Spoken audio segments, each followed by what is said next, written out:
It is 10:01. Good morning from the Superbook.com sports desk. I'm Lucas Panzica. It was a big recruiting weekend for Tennessee, securing 2 commitments on Sunday. One from 5-star pass rusher Chandavian Bradley, rated the number 5 edge rusher in the 2023 class. Bradley's announcement moved the Vols up to the top-rated class in the SEC per the 247 Sports Composite and number 5 in the country. The Nashville Predators are keeping the franchise's all-time leading scorer, as it was reported first by 3HL's own Don Davenport over the weekend. Filip Forsberg agreed to an 8-year deal worth an average of $8.5 million per year. The Preds holding a presser today at 11 to make it official. You can hear it live right here on the Buck Rising Show. For all your foundation repair and waterproofing needs, visit USSTN.com. Breaking news at once in your home for the Titans and Vols. This is 104.5 The Zone.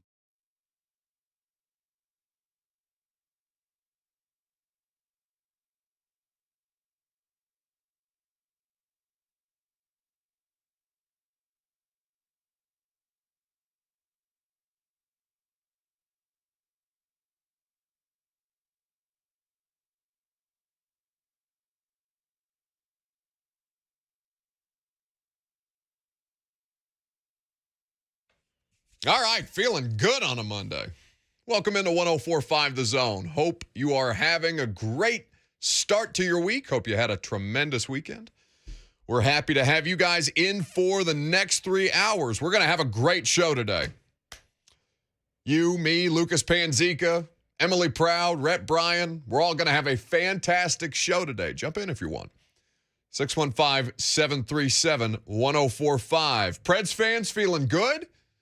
Got an 8-year deal, Filip Forsberg, sticking around in Smashville for just a little bit longer. Does it shake you up when I scream just loud noises type of things in the middle of your sports update? Did I sound shaken up? No, you handled it like a pro. It's okay to spice those up a little bit. I always try to see if I can rattle you with stuff like that. But yeah, look at Dawn. Dawn Davenport breaking the news. She texted it to me. I can't remember where I was. I didn't see it until about 15 minutes after she broke it on social media. But yeah, 3HL's own Dawn Davenport. Someone had to do it. By God, Nashville's premier hockey insider, Babs. Said, I'll carry that torch. Give it to me. If anybody was going to rip it out of somebody else's hands, it'd be Dawn. Makes sense. That sounds about right. But yeah, good on Dawn. Great news.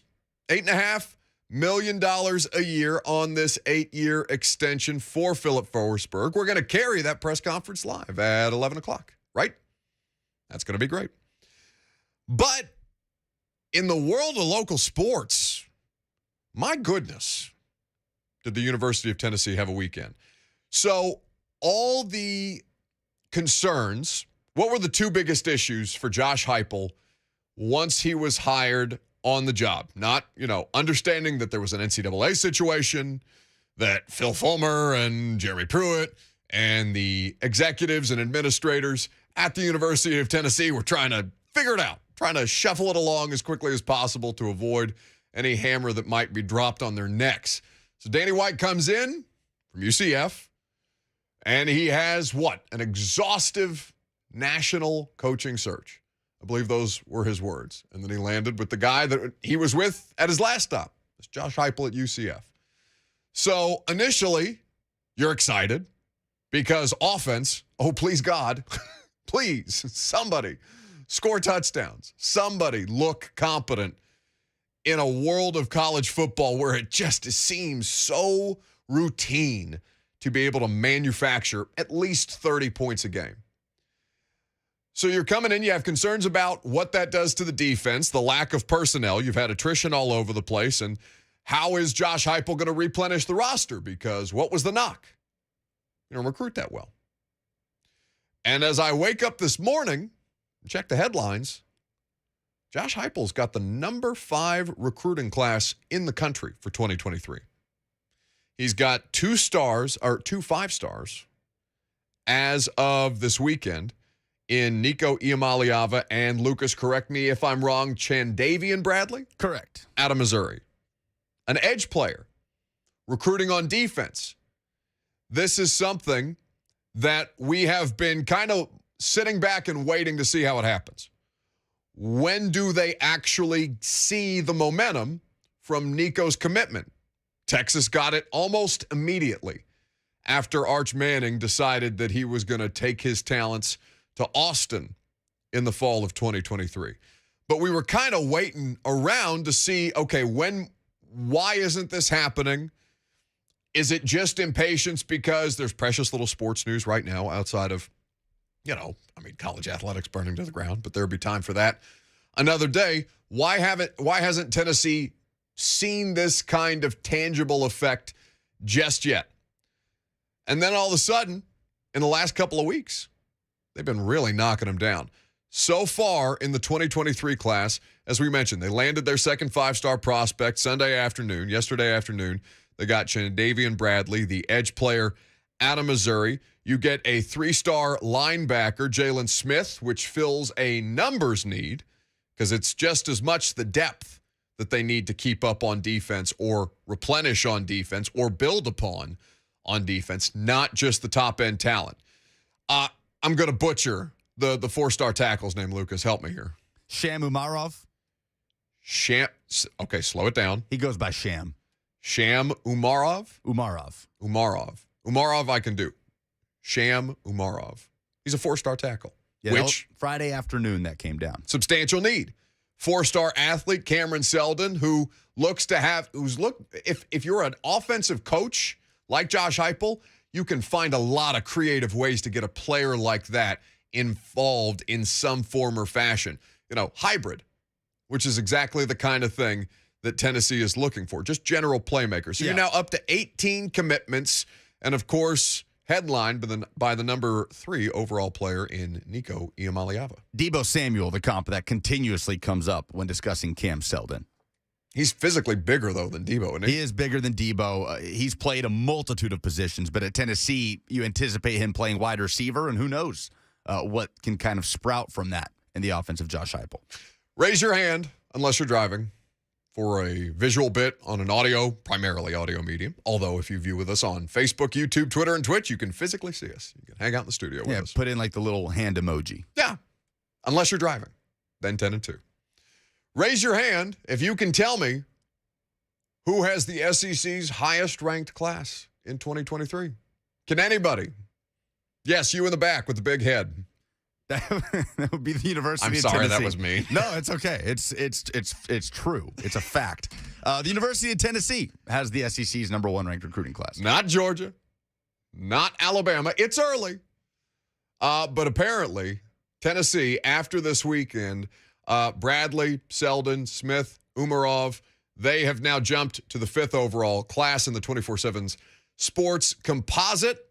SEC's highest-ranked class. They are over now Georgia and Arkansas. Now, again, there's going to be more transactions. You're going to see some defections, right? It's not going to finish as picture perfect in 2023 as everything right now, because it seems to all be coming up GBO, baby. Go Big Orange. But the July portion of the recruiting calendar is so much more important now than it was even 5 years ago. It's been all moved up. Correct. And there will continue to be momentum. Like, for example, I don't expect Tennessee to finish with the best recruiting class in the SEC.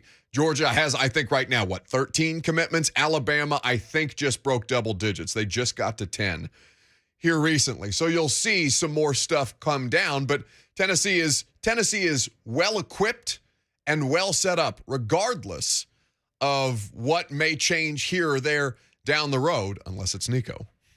And unless it's Nico. Knock on wood, or whatever's closest to you. They're well set up for December of this coming season. They're in a good position to be able to capitalize. And there's a variety of factors that come into this. Now, if you're a diehard, orange blood, Rocky Top, Homer-rific super fan, you would say that all of this, every last percentage of credit that should go to somebody for putting together this top flight recruiting class so far. Progress still yet to be made. You would say it's all Josh Heupel. Look at him. He's proving the doubters wrong. Eat it. Eat it, each and every one of you who said that coming out of UCF or coming to Knoxville from UCF, that this was the thing that was going to hold Tennessee back. No, look at you now, you fools. But we're in a different world. Josh Heupel, and we'll get into this later into the show, Josh Heupel has a number of factors that are working directly in his benefit. Emily Proud of WKRN News 2, she talked to the Tennessee NIL Collective, Spire Sports, for an article that she did. Em's going to be on with us at 12:20 today. Also, she is going to buy somebody's ticket. We're going to do this on the air, Lucas. I haven't figured out quite how. But Emily wants to buy somebody's ticket to Brooklyn Bowl. She's going to be out of town. She would have gone. She wants to make sure that it's going to a good cause. So she's going to hop on the radio show, and we're going to give out a ticket, courtesy of Emily Proud, on the radio show today. So be listening at 12:20 for that, as well as some really, really good Tennessee and, frankly, just NIL recruiting era type information. 615-737-1045 is how you jump in. Why did Chandavian Bradley choose Tennessee? You're going to hear from the five-star prospect who spoke with VolQuest yesterday. That's coming up next.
The Buck Rising Show is powered by Spring Hill Heating and Cooling. Visit springhillac.com.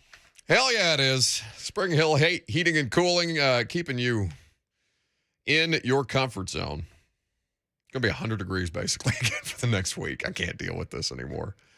I hate when people complain about the weather, but like this is untenable. Absolutely untenable. I think it's the first time in my life that I actually care about this stuff, because like now I'm paying attention to things like my lawn.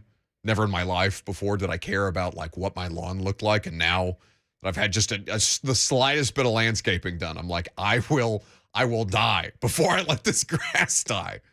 And this is what the experience has been for me for 3 weeks now, because we are on fire as a region. Better than the cold.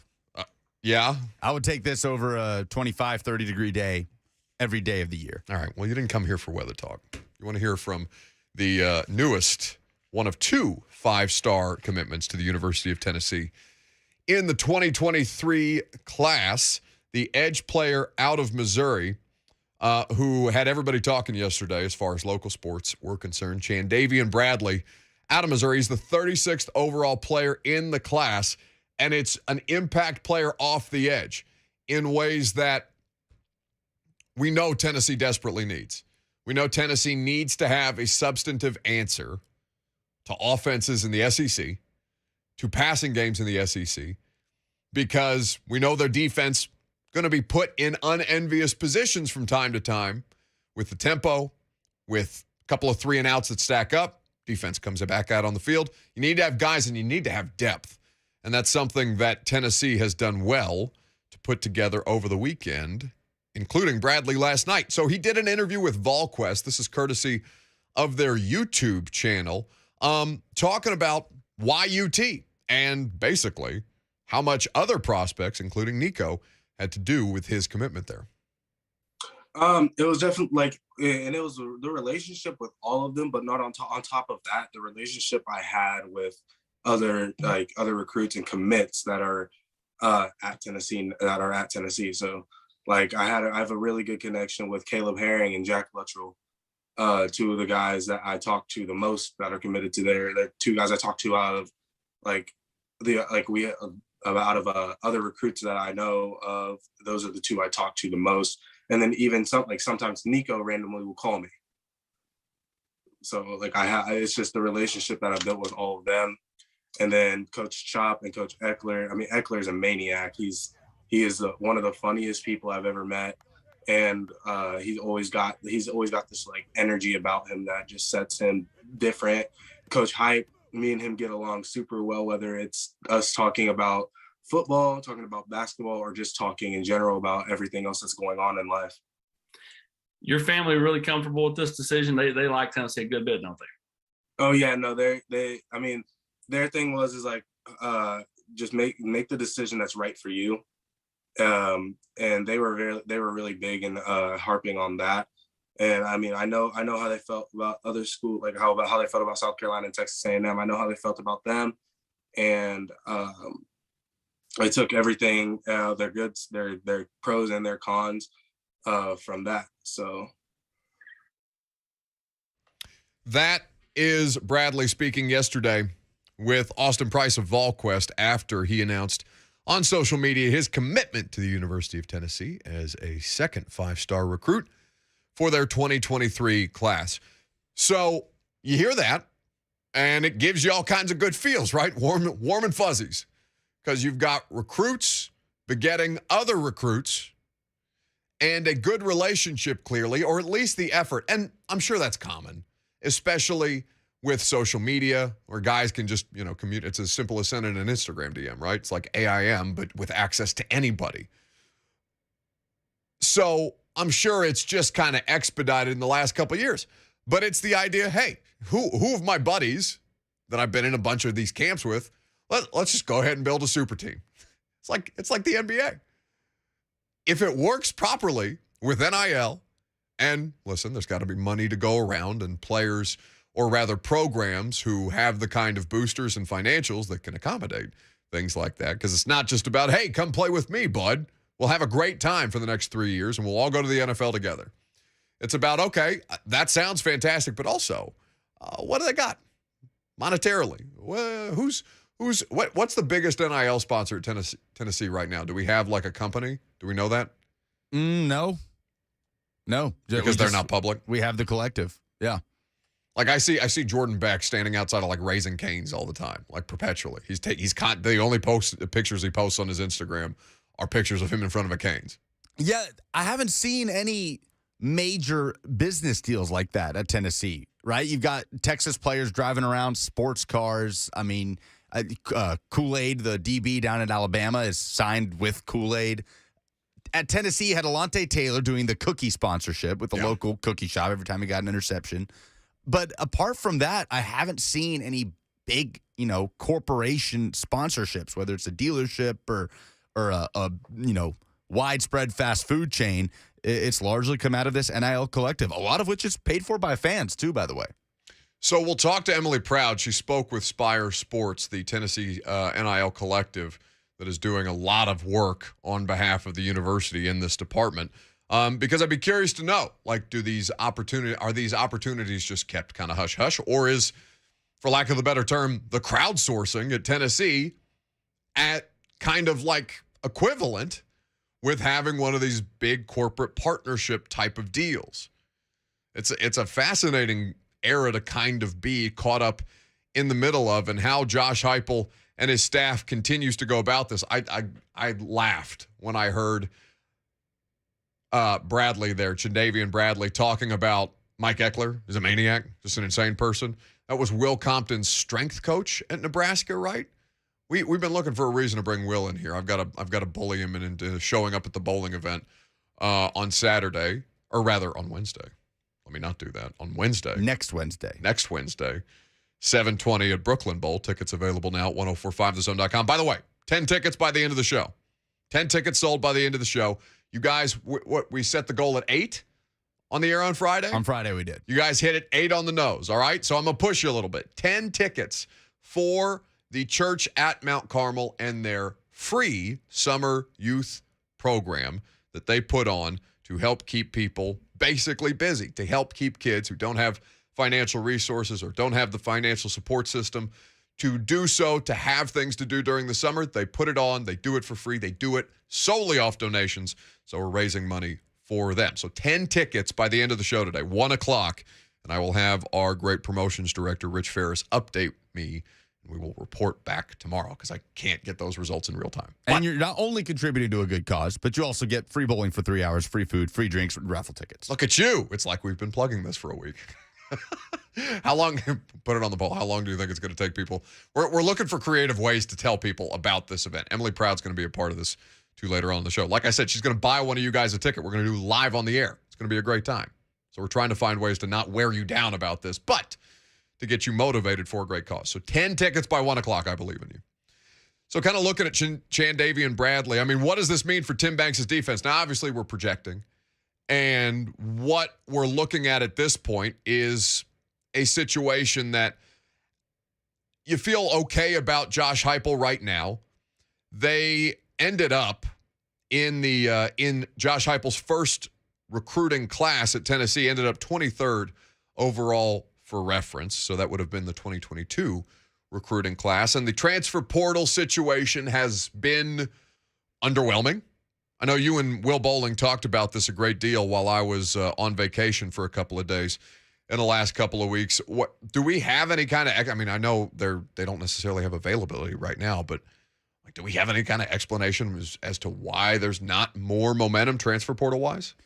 Well, they thought they had some early on with Isaiah Nair, who committed to Tennessee out of Wyoming, and then he flips. He's going to go to Texas. And then they were able to sort of fill that spot at wide receiver with Brew McCoy, the former 5-star prospect from USC, who does not have the body of work at this level, but has all the intangibles, was very highly rated, didn't see the field for a number of reasons, some off the field last season at USC, reasons that have been settled, but it's still a question mark as far as what he's going to have to prove this year. It's been a little bit underwhelming on defense, I think, because Tennessee brings in a couple of defensive backs, one from Ohio State, one from Georgia Tech. Both are local in Audrey Turrentine and Wesley Walker. Both went to Ensworth. So they bring in bodies there and some depth, but yeah, you haven't seen them bring in that high-impact guy other than Brew McCoy, because he needs to be a high-impact guy for Tennessee. So, yeah, they they haven't made the noise that an Alabama has made, right? Of having the luxury of being selective and bringing in guys at the right spots, but guys that can become stars, like Jahmyr Gibbs, Eli Ricks. Those guys can become stars at Alabama this season. Right. Tennessee wasn't really able to accomplish that. They brought in some depth and certainly could use some more, but I think we're kind of near the end here as far as portal depth goes and the options that you have at this point. Well, and the degree of this kind of stuff is interesting, right? Because like the players that you just named, you understand why they're competing, why Alabama can be selective that way. And then the biggest, most impactful, probably most important transfer portal player, Jordan Addison, the best wide receiver in the country last year, transferring from Pitt to go finish out his collegiate career at USC, which won 4 games last year. Now you're on a bigger platform. You're going to be nationally televised more frequently. And it's fair to assume that a team like USC is going to take some kind of a step forward, if not a substantive leap. Like, I mean, it's not conceivable that they would do something like double their win total. Like, that's not an 8-win team right out the gate, is it? Did we not check last week at the odds of the Pac-12 champ? USC right there. Yeah, we did. We looked at it. Utah and USC are neck and neck right now, tied as the co-favorites to win the Pac-12 this year. Utah perpetually disrespected and just continues to kick the ever-loving bleep out of everybody and makes me very happy. USC brought in enough talent to win 8 games in the Pac-12 this year. I think without a doubt. In fact, I think if they... What's their non-conference schedule look like? I'll look it up. Stall.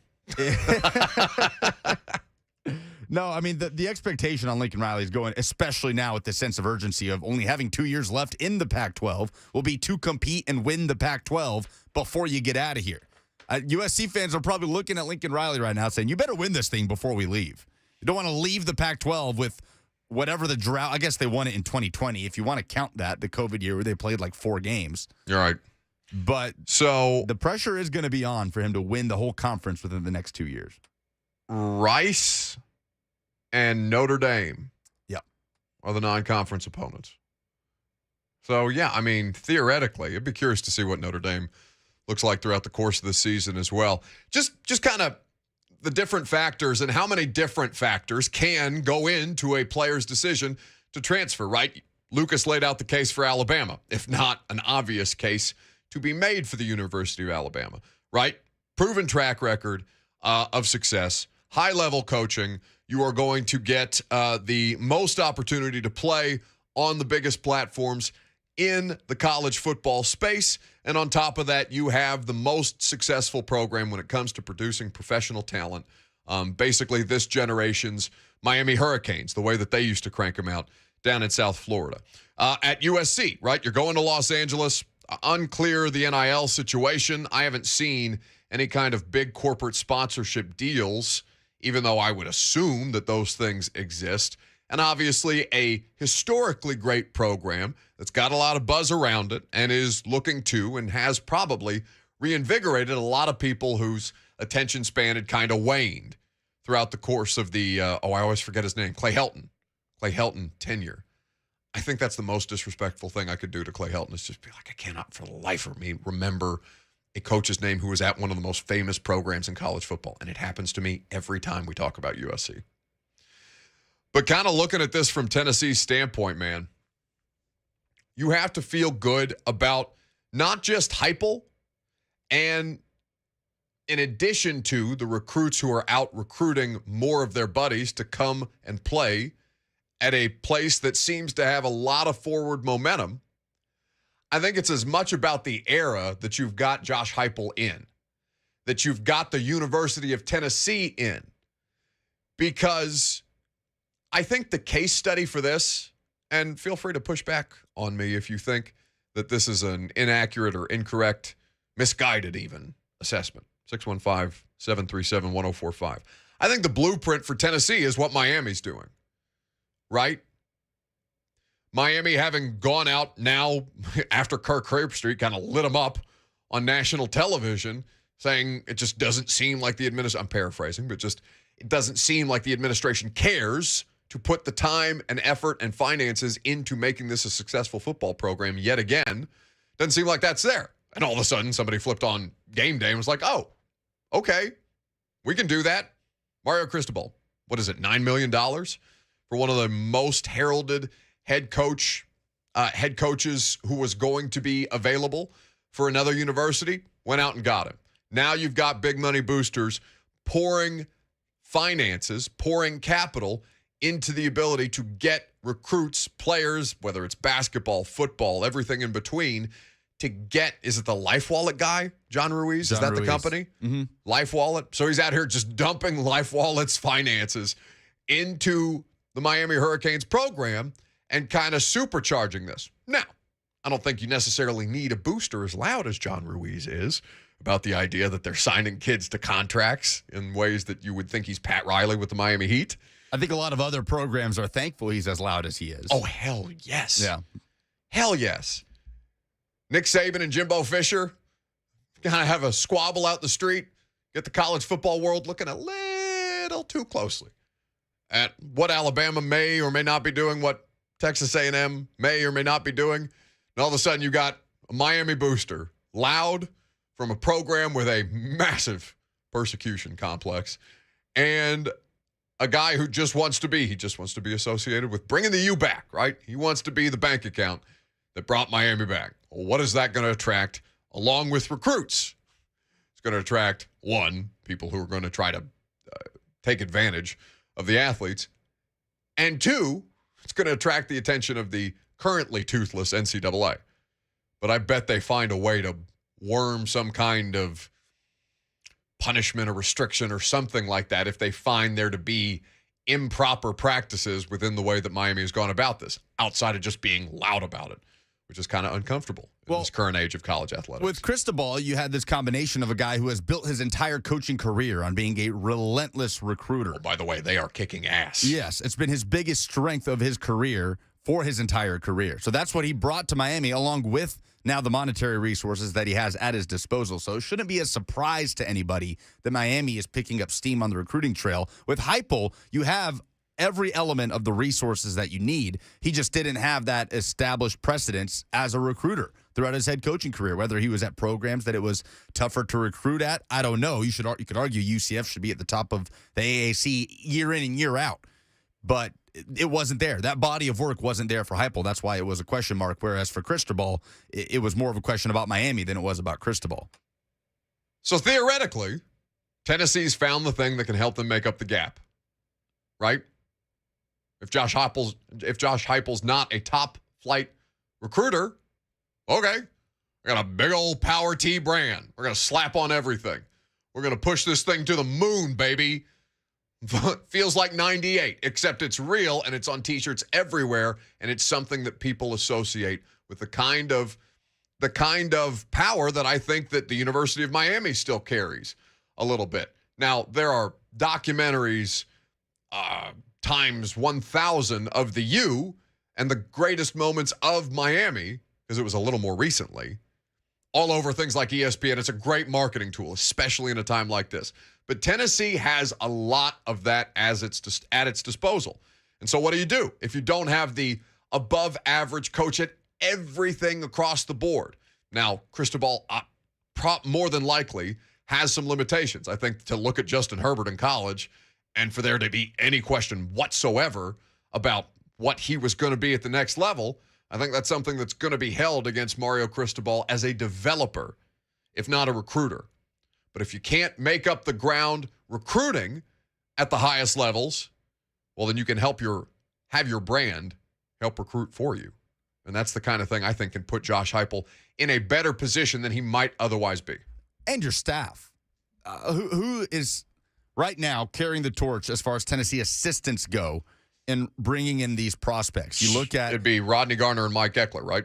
On defense, yes. And neither of those guys were with Josh Heupel at UCF. Rodney Garner has the body of work as a defensive line coach for the last 2-3 decades in the SEC. There's no question about his track record. Mike Eckler has brought in James Pierce, the highest-rated pass rusher in the 2022 class, and he was instrumental in bringing in Chandavian Bradley. We just heard from Bradley. By the way, he's also the primary recruiter for Caleb Herring right here in our neighborhood in Murfreesboro at a Riverdale High School, the number one prospect in Tennessee for 2023.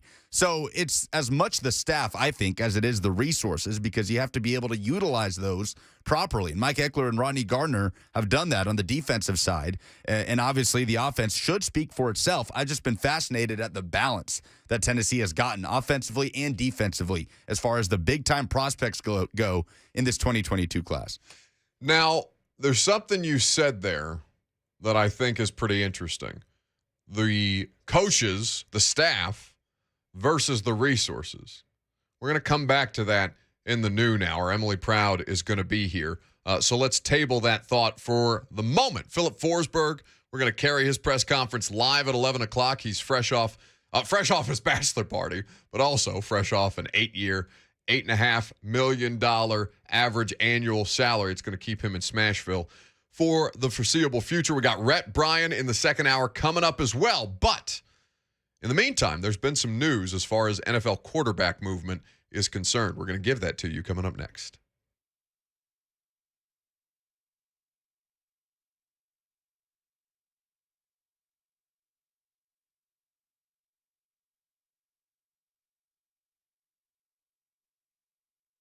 The weather is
Welcome back.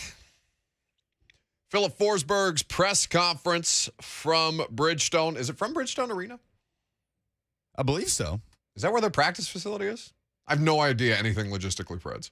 Well, there's a couple facilities around the Midday, but they practice frequently in Bridgestone. Okay. Anyway, it's coming from somewhere. They're going to have a press conference with Filip Forsberg. We're going to carry it live for you in just about 13 minutes from now. 615-737-1045 is how you jump in. But I mentioned that there is a quarterback that is on the move, potentially, or is expected to be on the move by the end of the month of July, right around training camp, as a matter of fact. Tom Pelissero had the report, and I'm going to tell you about this report here in just a second, right after I tell you to tune into 3HL, July 18th through July 21st, for their coverage of SEC Media Days. You can listen in to hear all the latest information and interviews during 4 days filled with SEC football conversation at the College Football Hall of Fame in Atlanta, Georgia. 3HL's coverage of SEC Media Days presented by Brentwood Hearing Center. For more info and a schedule of interviews, visit 1045thezone.com/events today. Okay, so Tom Pelissero 4 hours ago. I asked 49ers quarterback Jimmy Garoppolo's agent, Don Yee, same agent as Tom Brady. This guy's had a hell of an offseason, Don Yee. So, asked Don Yee about Garoppolo's shoulder, which of course he had surgery on, which has delayed the trade. I add parenthetically the status of trade talks and a radio host's recent comments that the Bucs had reached out about acquiring Jimmy G as their heir apparent again to Tom Brady. And so he's included a response from the agent. Don Yee says, Jimmy's progressing well and on schedule. We're optimistic about the upcoming season. Over the weekend, a report came out that asserted that I had spoken to a media member about his future, but the report was false. Team execs are just starting to come back from vacation, which, by the way, is coincidentally why I think there's been kind of a lag after the immediate college athletics, college conference realignment. I think a lot of that has to do with just there's a ton of people like out of the country in the football world right now. You know, there's summer vacation. They're going to Europe for a week or 10 days or something like that. Once everybody starts to filter back into range, then I bet you see momentum on a variety of different things pick up. But team execs just starting to get back from vacation. Most training camps open in 2 weeks, and the expectation within the league continues to be that Garoppolo is traded somewhere by the end of the month. So something to keep an eye on in the NFL. Where does he land? Who needs a quarterback right now? Is Seattle again going to tell us that Geno Smith and Drew Lock are a superior option to a quarterback that has played in a Super Bowl? And you referenced the report that Tampa Bay might be interested in him as an heir apparent, which would be very funny to see him in the same QB room as Tom Brady again. But Rick Stroud, a very established Tampa Bay reporter, said basically not a chance. That one Tampa coach told him if Jimmy could throw a deep ball, he would have won 2 Super Bowls already. Wonder who the radio host is that had that allegedly erroneous report. I mean, what about the Falcons? Right? Yeah, but they're already paying real money to Marcus. And, he's on a 2-year deal, and they got the rookie. So, Marcus, theoretically, now they could probably cut him after this season. I need to look at the details on Spot Track. So, I mean, theoretically, if Desmond Ridder ends up being good enough to let Marcus Mariota walk, then they can get rid of him and, I don't know, find another veteran. But, Desmond Ridder is what they're trying to do at quarterback, not bring in another situation where you got to bog it down unless something's gone wrong with Desmond Ridder, right? Would we rule out the Texans? I feel like that's a franchise where everything is on the table. You just have no idea where they're going to turn. Because they weren't mentioned at all for Baker. They, the Carolina Panthers, you remember the report that came out about Carolina initially with Baker Mayfield? Mutual disinterest. It's one of the funniest reports I've ever seen. There is mutual disinterest between the player and the coaching staff about adding this player to the roster. And then, coincidentally, he's playing for the Carolina Panthers now. But, Houston has not been mentioned at all for any of these quarterbacks that may have been available. Not for Carson Wentz. Not for Matt Ryan, even though Matt Ryan was kind of late in the game. I mean, Watson is a different situation entirely. But I don't know. I don't know what makes sense outside of damn Seattle. What are you doing, Pete Carroll? Tanking. There's no other explanation. I None. refuse to believe that somebody like Pete Carroll would be comfortable tanking. That's what's so weird about it, is that Pete Carroll is still there. If it's a new era in Seattle, then you absolutely would think that would be the case. Somebody just tweeted us, Derrick Henry is in Ibiza right now. Legendary. Ooh, that sounds nice. Good for Derrick. But you're not trying to win with Geno Smith and Drew Lock as your options at quarterback. You're just not. You can't. You won't. Yeah, but to what end? Like, Geno Smith is good enough to win. Geno Smith is probably good enough to win 4 games in the NFL, right? So I guess that's a top pick. That's a top 10 pick. And the quarterback class is better. So you're looking for cost-controlled situations, but oof. Like a half tank? Is that what you're saying? Yeah, because like, even tanking for Tua and suck for luck is the closest, like, legitimate tank that we've had. Yeah. Right? Like, that was clear and obvious that the Indianapolis Colts were not trying to field a competitive product. It's so funny that the Browns aren't included in this. Well, the Browns are just inept. Right. There wasn't like a tank. That was just No, you're just pure incompetence. You're wretched. You are terrible at what you do. I award you no points, and may God have mercy on your soul. If you go 1-31 in 2 seasons without actively tanking, it's impressive. Hugh Jackson tried. That is impressive. Hugh Jackson tried to tell people, yeah, they were trying to get me to tank. And then the NFL did an investigation. They're like, nah, Hugh, you just sucked. Hugh's out here trying to, and listen, I think Brian Flores would be happy to have just about anybody's support on this lawsuit alleging racial discrimination among several of the NFL's clubs. But to have Hugh Jackson as an ally and just Hugh kind of trying to bandwagon on this whole thing, being like, hey, we were paid to suck. Nah, Hugh. It's just one game. 1-31. The worst NFL franchise historically across several generations and decades now.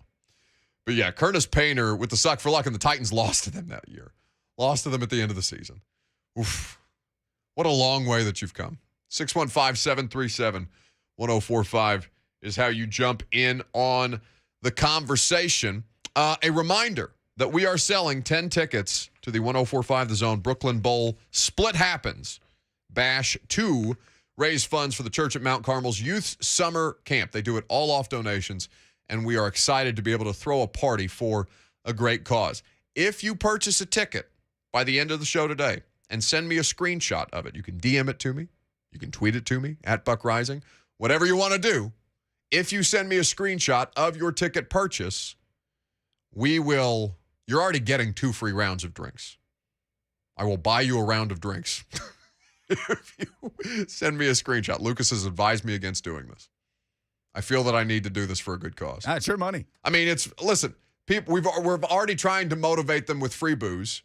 If I have to motivate them with yet more free booze, and then, once people are good and juiced up, then you can really hit them for charity. No, I'm kidding. But send me a screenshot. 615-737-1045. Filip Forsberg's press conference. That's next.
It is 11:03. Good morning from the Superbook.com sports desk. I'm Lucas Panzica. The Nashville Predators are keeping the franchise's all-time leading scorer, as it was reported first by Don Davenport of 3HL, that Filip Forsberg agreed to an 8-year deal worth an average of $8.5 million per year. The Preds holding a presser right now with GM David Poile and Forsberg to make it official, and you can hear it live right here on the Buck Rising Show. For all your foundation repair and waterproofing needs, visit USSTN.com. Breaking news at once on your home for the Titans and Vols. This is 104.5 The Zone.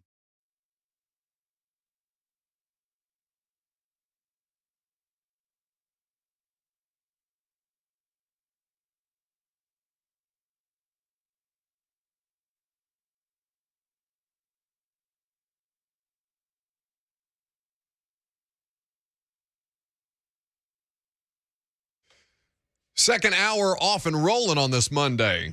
Happy Monday to you. Hope you're having a great one. Hope you had a better weekend. Happy to have you guys in for today's show.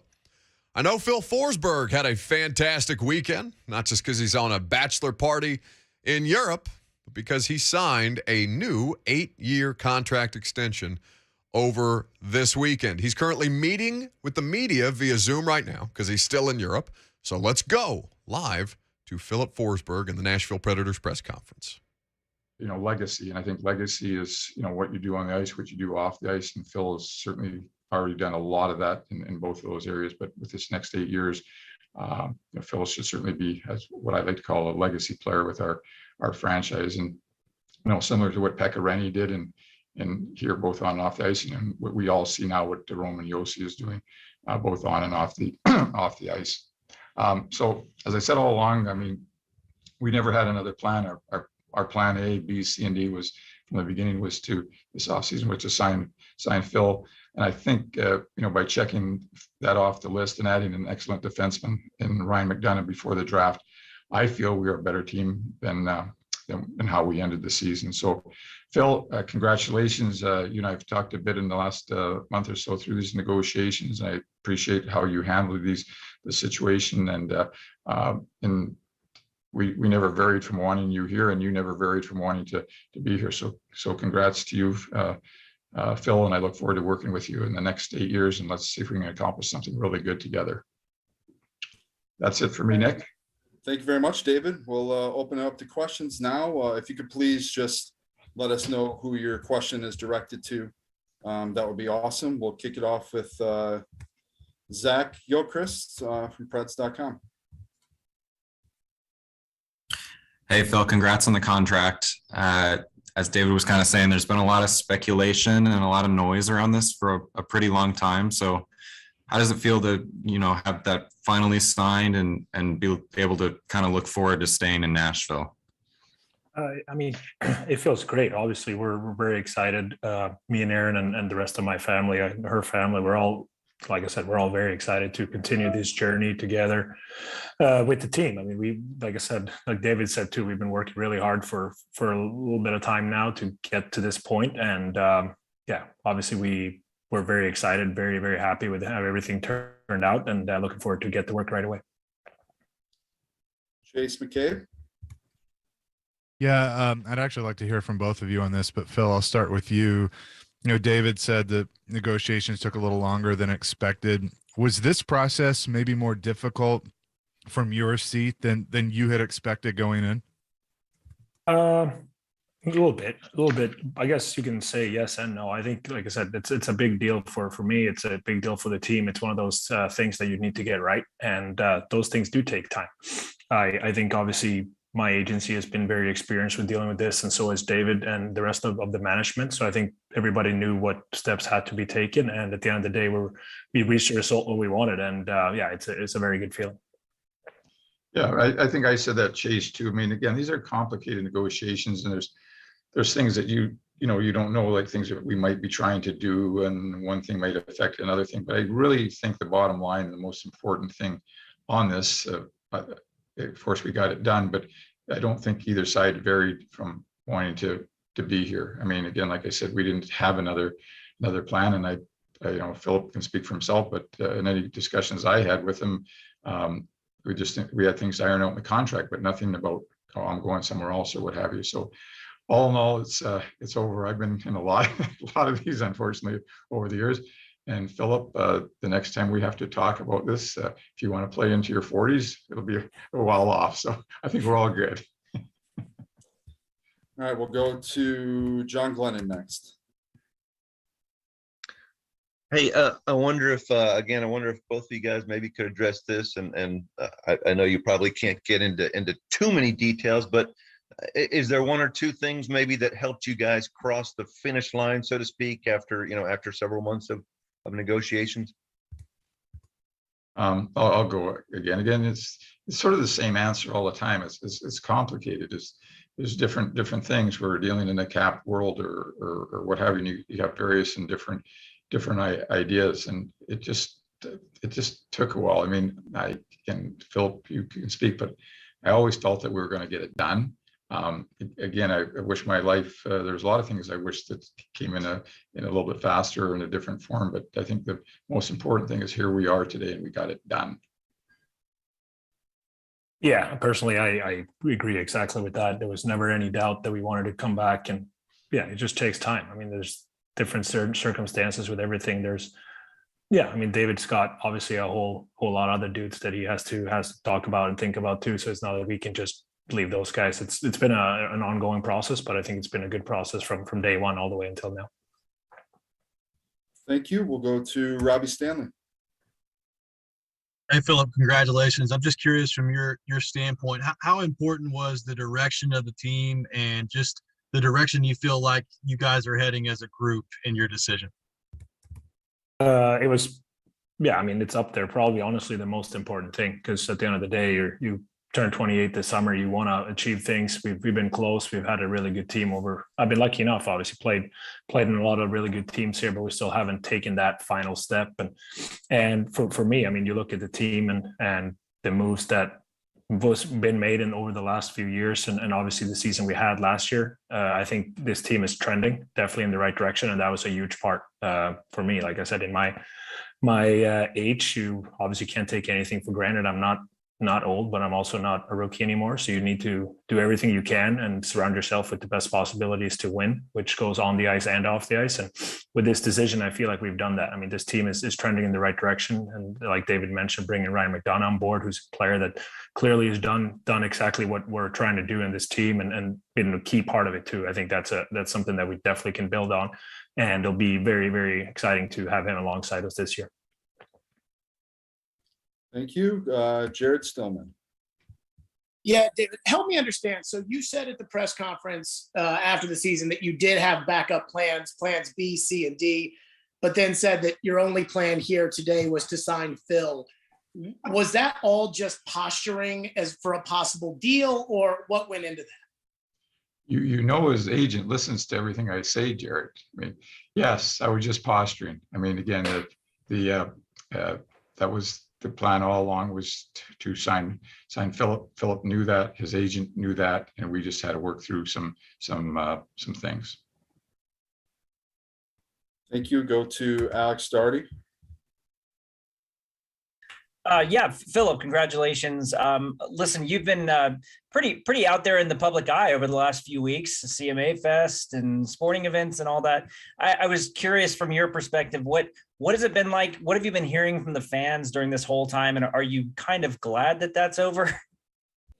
I mean, you obviously, I'm not necessarily on social media a ton. I'm thankful I'm not on Twitter. I've been, obviously people are interested and people are excited about the possibilities of everything's going on in different teams and our team and everything. That's why we love the sport. I mean, fans are excited. And I think for me, it's just been about preparing as always. Obviously after the season, we did enjoy ourselves a little bit, especially that trip to Europe with the soccer game was unbelievable. That was a great experience. But after that, it's just been pretty much the normal mindset, just back to work, back to the gym, back on the ice, and just trying to prepare to show up as good as possible as always in camp. And I mean, at the end of the day, this has been going on, but at the same time, my life's been going on in the background, trying to prepare just like I would for any season. All right, we'll go to Emma Healy at the Tennessean next. Hi, David. This is a question for you. obviously adding Ryan McDonough was a big deal, and now re-signing Filip is also, big for your roster as well. But what's next for you in terms of roster movement, and how set are you in the current roster that you have now? As I said, we just got back from Montreal, where we had all our pro and amateur scouts there in the room right beside me. Now I have all our pro scouts who've been in yesterday and will be here all this week. So we're going through every team. Today is the last day for making qualifying offers. So that'll be really important to look at, see who's not qualified. And then again, there's a number of free agents out there that, us and other teams could possibly be interested in. And so if we have that opportunity, we certainly would like to strengthen our team, and we'll see what these next few days bring to the Predators. But we're all here and we're working at it. We're trying to get some ideas out there. We'll go to Kayla Anderson. Hey, Phil, congrats. David had mentioned just the legacy word. You saw it with Pekka Rinne. You've obviously seen what Roman has done there, signing his contract, and now you're here for the long term. What does that word mean to you, and what do you feel like you need to do individually as a player to keep that going over the next few years and improve always as a player, as I'm sure that you want to do?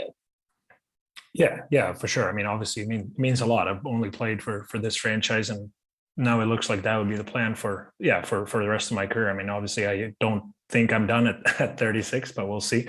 And if so, like David said, we might have to have another discussion for another extension. But in the meantime, like I said, we're just going to try to, for me personally on the ice, just try to, bring my heart and soul to the game every day. I think that's something that I've gotten, better and stronger. I've improved for the most part every year I played for this team. And I'm looking to continue that, obviously. And on the individual standpoints, like David did mention, obviously there's been production so far, and if that production continues still, it'd be cool to see my name among at the top of those lists like we're talking about. But at the same time, it's about winning, and we all know at this point we have all been close, with the guys you mentioned like Pekka and Roman, and at the end of the day, the only thing we're missing, unfortunately, Pekka is not going to be a part of it, but the only thing we're missing is the Stanley Cup, and that's the main driver for all of us. I mean, that's the motivation in the summer. That's when you try to get better for. And individual stuff is fun and all, but at the end of the day, I want to sit back in the couch and look at a Stanley Cup ring, and that's my ultimate motivation.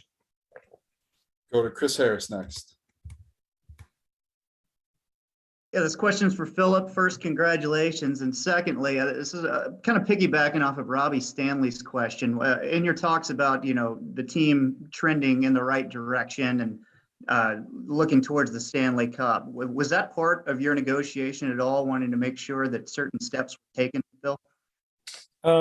Not on the daily basis. I wouldn't say, like I said, I don't think either of us want or should talk about the details of this negotiation, but at the same time, like signing a player like Ryan McDonough is obviously something that any player would like your team to do. Getting him on board is one of those key parts that definitely does play in. And like I said, we want to have as strong of a team possible, whether that's coming from the draft or from free agency or even in trades like this. I have the full confidence in the management that's going to be done. And like I said, clearly it's been working well. We had so many guys coming in, making huge contributions to the team last year from within. I mean, we didn't make any super big splashy moves, I guess, but everybody came in from either Milwaukee or other ways and made a great contribution, which put this team in my opinion, the right direction. And that's something that we have to keep building on.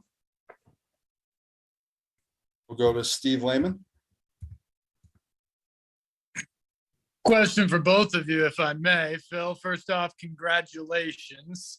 Had your bachelor party stood when the final handshake was done, or where exactly were you when, the virtual handshake was done? And then David, you mentioned how important it is to close the gap on the Avalanche. I think you opened with the feeling that you feel like you've done that this offseason. How close do you think you are in that regard? We'll go to Phil first.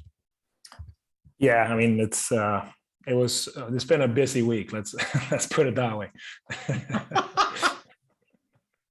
But it's obviously been it's been great. I mean, I was a little extra busy over the weekend for obvious reasons, but we had a great time, and obviously getting this deal turned out to be a pretty good cherry on top. Yeah, so the true story is Phil gave me a call and the bachelor party said he needed a little bit more money. And I understood what he was going through, and that's how we got the deal done. Now, just kidding. Don't write that to everybody. But I think, again, you asked the question before that about our team. I think we had that little significant transition, and I think it was a lot of hard and tough decisions, not only for me, but equally for our players and our veteran players like Phil and Roman and Aki, all those guys when we traded, some established guys on our team. And I think a lot of people felt, and it's true that we took a significant step backwards to hopefully, in this case now, take a couple of steps back up to get back into contention. And as Phil said, we saw that last year with a lot of our younger players. I mean, the transition from Pekka to Saros, and that was fantastic. I mean, some of the younger D, like, Carrier and Fabs are getting a little bit better. Tanner Jeannot, Trenton getting 17 goals last year, and we've got to continue to do that because we did get beat by Colorado, the team that won the Stanley Cup. And so that's in our conference and that's our measuring stick. And, no false illusions. We have still a ways to go, but, I do feel today that a year older for a lot of the younger players and adding McDonough, I think we're going in the right direction. That's Preds general manager David Poile and Filip Forsberg, fresh off of signing, well, I guess he's still in Europe, fresh off a bachelor party and signing a new 8-year contract extension just in the nick of time before free agency in the NHL gets underway this week. 615-737-1045 if you want to react to anything that you just heard. How much closer do you think the Nashville Predators are to winning a Stanley Cup in what they've kept and what they've added? Rhett Bryan going to be in here as well. We're going to talk about Bud Adams and his continued opportunities to try and get into the Pro Football Hall of Fame. That's next. I'm Buck Rising. It's 104.5 The Zone.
The Buck Rising Show is powered by Spring Hill Heating and Cooling. Visit springhillac.com. Welcome back. Phil Forsberg and David Poyle, their press conference still ongoing to announce, to celebrate, get drunk and get naked in the streets, whatever you got to do now that Phil Forsberg's back on an 8-year contract with the Nashville Predators. Rhett Bryan has just joined us in studio, executive producer, Titans Radio, co-host of the official Titans podcast, voice and production expert extraordinaire. Sounds redundant. Either way. Hi, bud. Hey, how we doing? We're well. How are you? I'm good. You know, we have a month till the first preseason game. Oh, my God. In Baltimore. 1 month from right now tonight. That is exciting. Where are you in your preparations for people who do not see you, scurrying from studio to studio every morning the way that the rest of us do in a mad scramble? Now that there is less than 2 weeks? No, 2 weeks from tomorrow, we will report for training camp. Mm-hmm. And then, as Rhett said, the preseason game, the first preseason game at Baltimore a month from today. Working on the last little bit of imaging, going to fix all that up, and then working with some new software and an operating system for how it's kind of carried out through the network. There's plenty to do. I'm talking to some radio stations. There's a couple I need to re-sign on the network. But yeah. You're doing your best David Poyle, John Robinson impression. Listen, I've never been as good as those gentlemen on their best days for sure. But no, there's always something to do, and it just ramps up as you get closer to the season. And I mean, football's almost here, big guy. That's right. I've got football season scaries. Everybody panic. It's like the SpongeBob episode where everybody's running around with the filing cabinets because they've lit his name on fire and nobody knows where to go. That's what I feel like with a couple of weeks to go to training camp. Not least of which is the fact that I still have 7.5 pounds to lose. Otherwise, I can't go. I can't show my face if I don't get to 220 by training camp. Okay. Preseason games, the Hall of Fame game will come first. Of course, the Hall of Fame game is associated with the Hall of Fame induction ceremony on a regular basis. And recently, in the last week, I believe, it was announced that, again, for one of multiple times, Bud Adams, longtime Oilers and Titans owner and founder, is a semifinalist in the coach contributor category for the 2023 class. Rhett, why the hell isn't Bud Adams in the Hall of Fame? Well, I think part of it starts with the departure from Houston and moving to Nashville. Politics. There's a lot of politics there, from what I can gather and what I've understood. And, I think that's the biggest stumbling block in this. Look, the man has been gone from this earth almost 9 years. And let me say this. If Al Davis can be in the Hall of Fame, Bud Adams certainly needs. I mean, Al Davis sued the league. That's he right. moved, he did the song and dance of moving from Oakland to L.A. to, anyway. There are swan songs written about the Rebel, Al Davis, that whole 30 for 30 that ESPN just did on the Raiders where they have an actor come in and play Al Davis and Pete Rozelle. It's kind of cringeworthy, to be honest with you.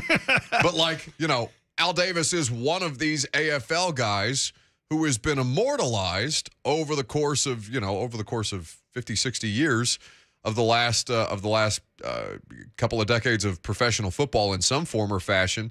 And the amount of reference material or lack thereof on Bud Adams, Rhett, I tried to find similar things. There's books that are written about the Love You Blue Oilers, and a lot of that, though, centers around Bum Phillips more than Bud. That's right. Outside of the highlight material of, they moved the team to Tennessee, Bud Adams being at the forefront of the AFL and the NFL merger and the Foolish Club and all those different things. But there's not a ton of resources out there other than the part he had to play around the bigger stories, which I found frustrating in just trying to learn about the history of the franchise. Well, and it doesn't mean that sometimes he was not controversial in terms of a business or legal sense, because here's the thing. So he and the late owner of the Chiefs, Lamar Hunt, they're basically the two guys that had the idea to start the American Football League. They had had a business trip on a short flight, and it was a very bumpy, turbulent ride. to which they had some beverages and said, if we live through this, we should start our own league. And that's exactly what they did. And you cannot tell the current NFL story from 1970 going forward without KS Bud Adams. You can't, because they are, to this day, the only organization that went head-to-head with the National Football League and lived to tell about it, so much to the point that 10 years after their existence, the league said, we can't beat them, let's join them. Yeah. And they merged. But you think about this. So Lamar Hunt's vision and Mr. Adams, and what gave them viability and a place to work some things out for that 10 years till they were able to join the NFL, is they were instrumental in getting television contracts for those teams. And they were the first to, way ahead of the competition, splitting all television money equally, just like it is done right now in the NFL. And then, of course, with a lot of the upstart leagues, they had some things that were not as buttoned up as what the NFL was. They had 2-point conversions, putting nameplates on jerseys, all those kinds of things that seem like what the XFL was trying to do 20 years ago, or what these other leagues have tried to do is some different ideas, some non-conventional thinking. But, and then the legal part of it is, Mr. Adams, man, now he was a wildcatter finding oil. So, I mean, he had a streak now. And he got to be a different kind of human being. You do. And so, he gets Billy Cannon away from the NFL and makes him the number 1 pick in the AFL and gives him Mrs. Adams' Cadillac convertible, because Billy Cannon wanted to give that to his father, and she found it out after the point. And I think he had to, she's like, well, you can't, it's a different time. You can't send a text and be like, hun, yeah, I got this running back, stud at LSU. He's really, really going to make a difference for our league. Do you really need this car? We'll get you another car. Now, let me say this. This is the kind of person he was in terms of knowing what things meant in a visionary sense, because I told you about Lamar Hunt there, and knowing that television markets and television was going to be a big part of this. And this is, a long time ago. He had a chance to get Joe Namath and urged that he go into the New York market, because he knew that was going to be so much more a bigger thing. And sure enough, later on, Super Bowl III, the guarantee, unbelievable. Right. And the whole idea that Mr. Adams and Lamar Hunt, they saw one of the greatest games in professional football history. There was a couple of games that put the NFL on the map that it is today. One is the one I just mentioned with Super Bowl III between the Colts and the New York Jets and the guarantee. The other one is the 1958 sudden death playoff game between the Colts and the Giants. And I mean, you look at who played on those rosters, a lot of them are in the Hall of Fame. That's one of the greatest games in professional football history that really put things on the map. And that was their idea of, man, we need television, and we needed every team to be televised in their market. And, between those two guys and Ralph Wilson and Al Davis, I mean, they made it happen. And there was legal battles and things over who did what and who shot John and, who took whose prospect. But they made it all work. And they made the NFL a better product by the merger that they did. And then all of a sudden the Super Bowl era begins, and the rest is history. I mean, I say it all the time. Soccer rules the world. Football rules North America. Yeah. It's not close. Rhett Bryan, executive producer, Titans Radio, in here hanging out with us. We're talking about Bud Adams as a semifinalist to go into the Pro Football Hall of Fame as a 2023 class member in the coach/contributor category. Jimmy, so I read Jimmy Wyatt's write-up that he did most recently when the news came out at TennesseeTitans.com, and Jimmy had a quote from Bud Adams that he did in an interview with the Tennessee, and I assume with Jimmy in 2013, although Jimmy doesn't say that if he's the reporter who did it. Anyway, the Titans owner wondered if he'd ever join football's hallowed halls. Adams passed away that same year. Quote, besides the playoffs, the one thing I would like to accomplish is to be considered in the Pro Football Hall of Fame. I realize there may be some hard feelings about me moving the team to Nashville, but I truly feel my body of work is sufficient to be in the Pro Football Hall of Fame. I don't like tooting my own horn, but at my age, and now being the senior NFL owner at the time, there is no one from back in those days that can really speak up for me now. How much of it is a product of just so many of the people around him are gone? Al Rhett? Davis is gone. Ralph Wilson is gone. Yeah. I mean, I think that has a lot to do with it. And a lot of the old guard on Park Avenue in New York is gone in terms of, the administration. But, yeah, I think that is a lot to do with that. And Mr. Adams is right. He's got a body of work to stand on. And look, for heaven's sakes, the team moved here 25 years ago. It's water under the bridge. There have been a lot more egregious things that have happened besides a team moving to another, market and upsetting the apple cart. And listen, Paul Tagliabue, the former commissioner, he told us on then Tennessee Oilers radio at Vanderbilt in 1988, he didn't think this was going to work at all. There was a pushback at getting this into a different place. Yeah. So, but yeah, I mean, it's overdue. He needs to be in the NFL, in the Pro Football Hall of Fame. And the great thing in his favor now, even though there might be a lot of the old guard not there to tell his story and to stump for his candidacy, but it's not like he's going in as a player with, well, got to wait because this is Peyton Manning's time and Brett Favre's time. How you wait positionally. Sometimes guys get bumped 2 or 3 years getting into the Hall of Fame because there's a wave of first balloters. He's a contributor in this. He can easily be put in. Somebody's got to do it. Now, John McClain of the Houston Chronicle, formerly of the Houston Chronicle, would be the person to stump for him because he was around him in a lot of those Love You Blue days and all that, and would be able to speak on him in great detail. But whether he gets in this year or not, I don't know, but he deserves to be there. And I think one day, eventually, he will be there. So there's 25 total. So I'm going through the list. Jimmy's got it laid out pretty nicely.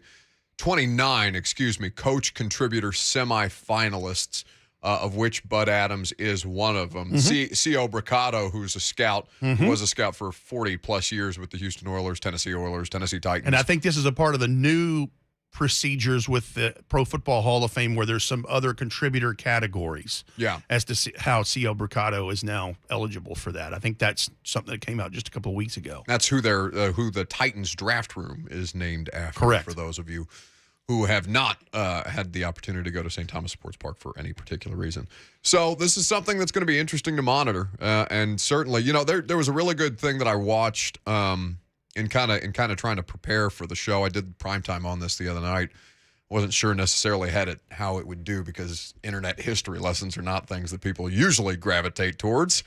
But I thought that Rich Eisen and the NFL Network did a fantastic job kind of detailing the merger and all the different things. For those of you who are kind of, I'm sure the majority of you probably remember a time when this was a major part of the conversation around the NFL, the AFL, all the different things about how the league started and what gave birth to the modern era of pro football. But if you are somebody who is who has a little bit of recency bias, like we tend to have as a show, it's a really, really good resource, as is Rhett Bryan, executive producer of Titans Radio, for all of the great information for us who want to learn about some of the stuff that we obsess over. Well, I'm telling you, he should be in the Pro Football Hall of Fame. And I do believe he'll be there. Don't know if it's this year or not, but he'll eventually be there. And, this is something Amy Adams Strunk, I think, she should write a book about this. She lived it. Yeah.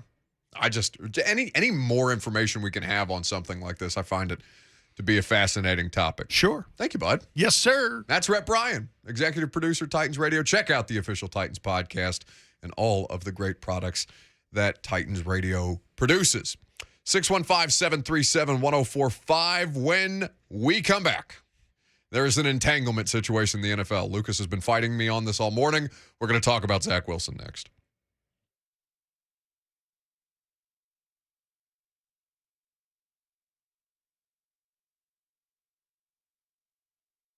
Two Rivers Ford is the best in the business, but you know this. They've been in Middle Tennessee for nearly 40 years, since 1983.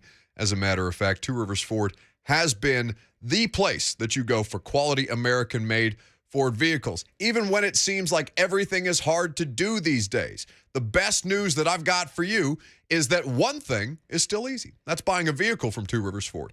No matter how you like to shop, Two Rivers Ford is there to make it happen for you. You can do what I did as a Two Rivers Ford customer. If you know exactly what kind of Ford you want, Two Rivers Ford will custom order that vehicle for you and deliver it when it gets manufactured. Or if you have an idea but you're not quite sure exactly what you want, you can reach out to any of their non-commissioned sales team and they'll stay on the lookout for you and contact you when a vehicle that might work arrives in stock. And don't forget, Two Rivers Ford always sells below MSRP on all new non-specialty vehicles, so you can rest assured knowing you're getting the best price. When it comes to finding a vehicle, call Two Rivers Ford and let them do the work for you. Toll free 800-900-1000 or online at tworiversford.com. Put Two Rivers Ford on your team today.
Not Stacy's.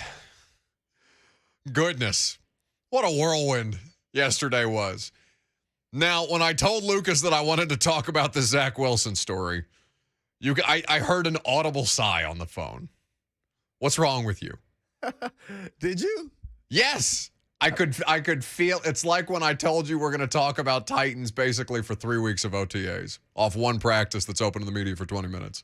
Well, no. I could just feel the life leaving your body and the fact that I would lose you for basically a month of the show. No, it's not that I didn't understand the necessity of covering OTAs. It's just I was not looking forward to the overblown conversations around ladder drills. Then why, when I give you an actually tremendous story, whether it is alleged story, it is important to know.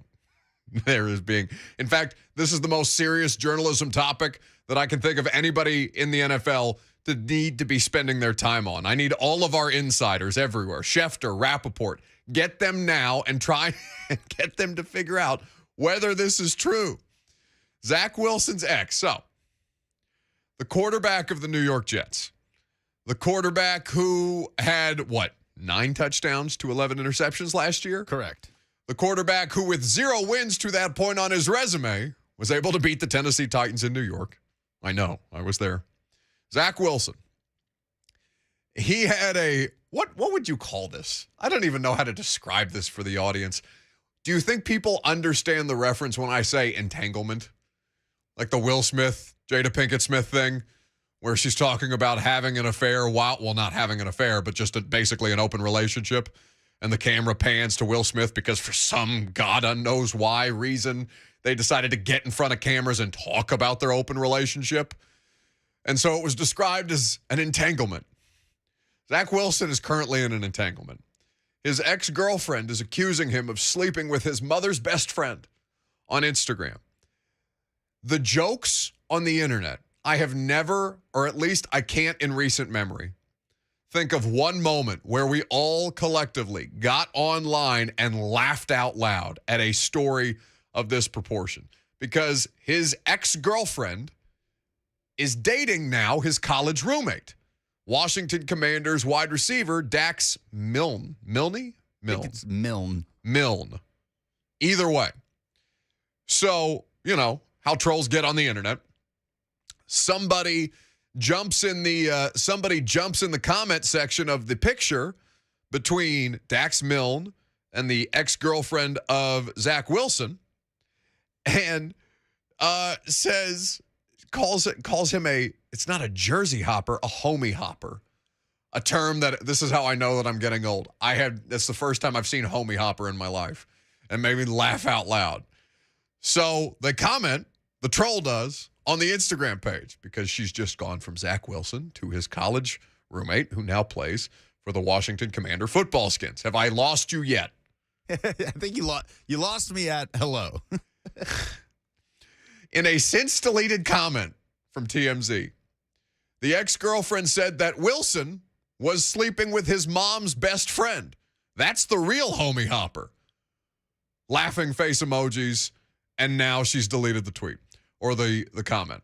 So Zach Wilson's ex-girlfriend is alleging that they split up not because of anything that Zach Wilson did or that Abby Guile did, but because Zach Wilson has allegedly been sleeping with the best friend of his mother. It's only funny to me because he looks like he's 14. Wilson's mom, that has anybody. Now, not to say that this alone should be in the meathead caveman world of football, that this alone should be something to put on your resume, something to give you instant credibility. But damned if anybody in the NFL has had the kind of popularity spike that Zach Wilson did yesterday with the way you got DK Metcalf out here talking about it. You've got his left tackle with the TO meme, right? That's my quarterback. The whole thing. I can't get enough of this. Now, apparently Zach Wilson DM'd somebody on Barstool saying, please delete this. This isn't true. Don't spread this further. But it is being picked up by reputable, quote unquote, publications. DK Metcalf just laughing and saying, confirmed. I want to know what the hell. Zach Wilson is the least likely person who you would associate with an act like this, right? Like if I gave you a list of NFL quarterbacks, of faces, just because of what he looks like, He looks like a Ken doll with baby fat is what Zach Wilson looks like. He's a full-grown human being. He's 6'2", or he's a professional quarterback. It's the second overall pick in the NFL draft. This is no slouch. But for this to be the thing that captures sports fans' attentions yesterday, and that, I mean, the content being produced out of this particular entanglement is among the funniest things I've ever seen in my life. It is going to end up being good publicity for him within the circles of the league. Yeah, Chad Ochocinco out there calling him the GOAT.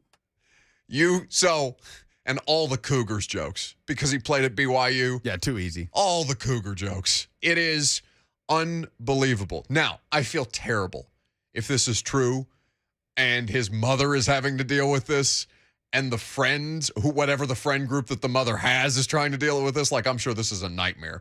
Because God knows, I mean, his mom's probably calling anybody she spends any time around at all and being like, did you sleep with my son? Tell me the truth. It's a nightmare. But damn if it isn't funny in the interim. See? That wasn't so bad. No, it's an objectively hilarious story. It's objectively hilarious. It is. So why did you? Because I just get lost when it's like, so-and-so said on Instagram the other day, and then this person commented this with laughing face emoji, laughing face emoji, laughing face emoji, and then she was like, that's totally not true. This is what was happening. I literally read it like that. I can't help it, man. But like nothing like this. Lucas, if you're going to let me have one, if you're going to let me have any kind of TMZ sports story ever, let me have this. This is an incredible. It is objectively hilarious, largely because of Zach Wilson and that picture that came out on his draft day, where if you told me he was a 12-year-old child, I would believe you. It's like we were talking about this off the air, and I told Lucas it's kind of like Steph Curry. Steph Curry looks like a child running between the legs of giants on an NBA court, and then you see the celebrity golf tournament out in Lake Tahoe that Mike Vrabel was playing in, and pictures of Steph Curry next to Josh Allen, who is a full-size human being. And you're like, oh my God, Steph Curry is a giant. How did I not know this? Yeah, and Zach Wilson 6'2". No, Zach Wilson is full size. I think that would surprise a lot of people. Brandon Rushing says, Days of Our Lives, NFL edition. I mean, why not? It's good stuff. 615-737-1045. A massive weekend for the University of Tennessee football program for Josh Heupel in getting exactly what he needed. We're going to tell you the details on this, as well as have our friend, not a VFL, but a diehard Tennessee fan. She played soccer at Belmont. The sports anchor and sometimes news anchor for WKRN News 2, Emily Proud's going to be here to discuss Josh Heupel's big weekend on the recruiting trail. That's next. I'm Buck Rising. It's 104.5 The Zone.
It is 12:02. Good afternoon. I'm Lucas Panzica from the Superbook.com sports desk. Preds general manager David Poile and forward Filip Forsberg met with the media earlier today, making it official. Forsberg's 8-year contract with the Nashville Predators for an average of $8.5 million per year. Like I said, like David said too, we've been working really hard for a little bit of time now to get to this point, and we're very excited, very, very happy with how everything turned out, and looking forward to get to work right away. So Filip Forsberg will remain with the team who he leads as far as the franchise's all-time leader in goals. Big recruiting weekend for Tennessee, securing 2 commits on Sunday. The first from 5-star pass rusher Chandavian Bradley, rated the number 5 edge rusher in the 2023 class. Bradley's announcement moved the Vols up to the top-rated class in the SEC per the 247 Sports Composite, number 5 in the country. For all your foundation repair and waterproofing needs, visit USSTN.com. Breaking news at once on your home for the Titans and Vols. This is 104.5 The Zone.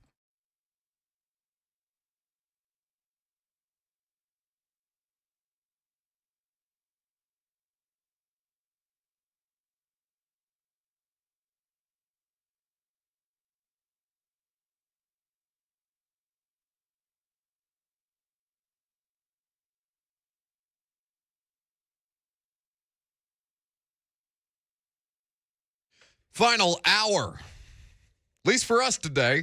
What's happening? Welcome into 104.5 The Zone. Buck Rising here with you until 1 o'clock. Lucas Panzica making it go. Emily Proud, WKRN News 2, going to be here with us digitally in just a moment. 615-737-1045. That's the number if you want to jump in. 615-737-1045. Speaking of M, she's going to talk about Vols recruiting with us because that's topic A number 1, right? Now that we've heard from Filip Forsberg, now that the contract is a done deal, there's nothing really on the sports horizon that trumps what the University of Tennessee did this weekend, probably for the next 2 weeks until the Titans report to camp. What Tennessee did in adding yet another 5-star recruit to their 2023 class, in continuing to bolster positions of need with important depth, filling in numbers at linebacker. We talked about Jalen Smith, the 3-star prospect, and then, of course, Chandavian Bradley, the edge player out of Missouri, the 5-star that they signed Sunday afternoon, or that they announced Sunday afternoon. Now Tennessee dealing with a top 5 recruiting class for the 2023 season. They've got the highest-ranked recruiting class in the SEC as we sit here today. There's a substantial amount of time that has yet to go throughout the course of this process, but everything's coming up Vols, baby. You feel pretty good about the trajectory of the program at this particular point in time. And so we talked about, okay, well, the thing around Josh Heupel, if you were here for the start of the show, the thing around Josh Heupel that was the biggest knock against him was his inability to successfully recruit. Scott Frost at UCF had been able to do well, parlayed it into the Nebraska job, getting to coach his alma mater. That's been received with varying degrees of a lack of success. But after Heupel succeeded him, there wasn't that kind of continued or sustained recruiting success that you would expect a team in a conference like UCF to have. So it was a little dicey in year 1, right? If you were a Vols fan, you were probably sweating it a little bit. The fact that Tennessee, they were like around 35th in the 2022 class. They ended up coming in or finishing as of December 8th of that previous season at number 18. They settled in with the number 23 overall class. But looking at Josh Heupel's first recruiting class, 2023, number 18, finishing with number 18 the following season, you looked at that and you said, okay, fine, but needs to be better. If Tennessee's going to be able to play at the same level or just at a second tier level, like with the Kentuckys and Floridas of the world, legitimately competing for the second place in the SEC East, while Georgia kind of sits atop things for the time being as the defending national champions. And then this year, when name, image, and likeness has been such a critical part of the process, the forward momentum, well, you've made up ground for where it is that Josh Heupel supposedly lacks as a college football head coach. Recruiting. Okay, well, let's help your recruiting with the brand that Tennessee is, and it'll come together in this perfect marriage that continues to see success on the recruiting trail. And I started to think about this morning, and Lucas and I, we get on the phone about an hour before the show. We put together the show. And I said, okay, well, what's the position? What's the opinion here? What direction am I taking this for people who need to know what it means? And what'd you say to me? I don't think there needs to be one. It's just informational. Here's what's happening. There can be a discussion about who or what deserves more of the credit here. Because you've seen the staunchest of Tennessee opposers saying, well, of course they're going to bring in these kids. They're paying them. And then the most homerific of Tennessee supporters will say, no, it's Heupel. It's his staff. It's what he's building. That's what's getting kids to come here, not the dollar signs. When the truth is, it's probably somewhere in the middle. So you say that like, because you assume that I needed like a hot take. That I was looking for a hot take to have about Tennessee's recruiting and, you know, why it means they're going to win the SEC East in 2023. Find out next. Right? That's not what I'm doing at all. We've spent enough time together. Do you not know me better than that? Like, I'm not saying that I need some kind of hot take, some kind of stinging or grand indictment of what it is that Josh Heupel's done.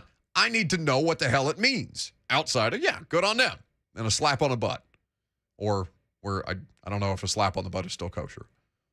Just pat his helmet. Pat on the back. You know, even the hell. You know what I and high school football player much different. But like, this is something that's a common trend through high school, through Pee Wee, through high school, through college, and in the pros.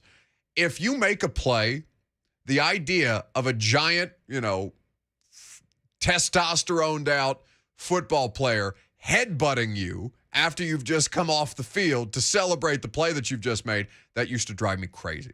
Don't hit me in the head again. I've already been hit in the head enough today.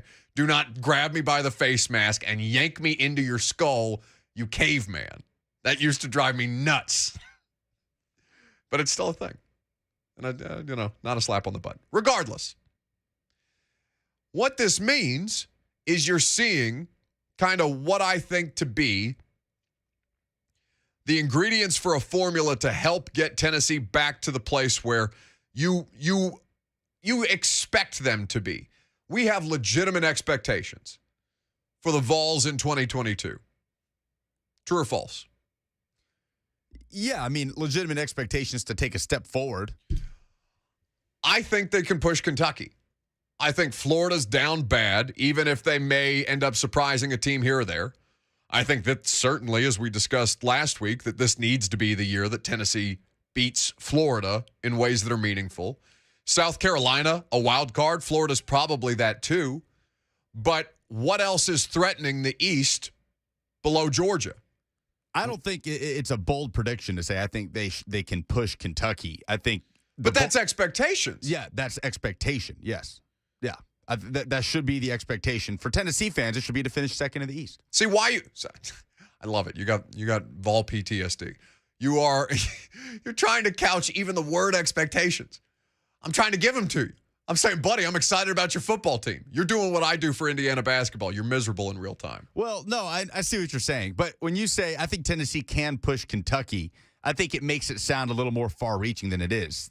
Saying I think Tennessee will, or they should. Not head-to-head, but in the East. No, I think absolutely the expectation, the demand from Tennessee fans should be to finish second in the East. No worse, because you look at what's happening at Florida, you feel like you are still ahead of the curve from South Carolina, given how last year played out and in the head-to-head. Yeah, a Tennessee fan looks around at the schedule, says there is no reason why you should finish any lower than second in the East this year. Well, I mean, there are. Like, to push Kentucky is no small feat. Kentucky football is not a laughingstock. No, they're not. Kentucky football, if Will Levis has a successful season, he will be in the conversation for not just a first round pick at quarterback, but for the number 1 overall selection, because he's got all the things theoretically that Bryce Young does, except he's bigger. Bryce Young is 5'11" and like, I don't know, maybe 170 pounds. This is not, and Will Levis is built like a quarterback in the NFL that would project durability. It's not an end-all be-all, right? Devontae Smith is probably the best example of this. How many hours did people spend talking about Devontae Smith's weight? And he looks like a completely competent to above average professional wide receiver for the Eagles. So to push Kentucky is not some kind of, it's not just kind of like, because you own Kentucky head to head. But now we're talking about, okay, they've got assets. You do too. Now let's see how far you can push this thing. Because they have their own vulnerabilities. Tennessee has vulnerabilities, right? The defense is still a concern. The secondary is still a massive concern. And with without above average talent up front to disrupt the quarterback, Titans fans will tell you, secondary isn't going to hold up for much longer beyond that. But what Kentucky is looking at is, they got Levis back, but Wan'Dale Robinson, a second-round pick of the Giants, he's out. They had 3 offensive linemen go pro. Now they've done well as far as recruiting in the trenches. What do they call it? The blue wall? Yeah, and they've added some running backs as well. They've got a really good stable of running backs up there. So they're probably more, at least on the offensive side of the football, they're more in flux than Tennessee is, right? You return less, even if your talent at the most important position may be better. And Will Levis, make no mistake, Will Levis is a more talented pro prospect than Hendon Hooker is.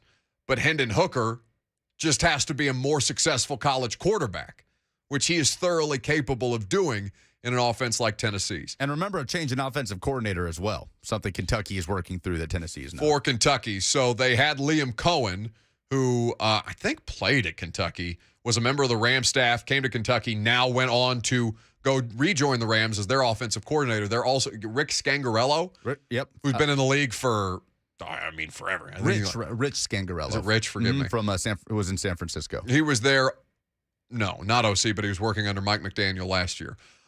Anyway, quarterback for a pro-style prospect, there's no question that Will Levis is superior. He's getting pro coaching, like now. But again, I say to you, Hendon Hooker just simply has to be the more successful college quarterback, which we have seen time and time again.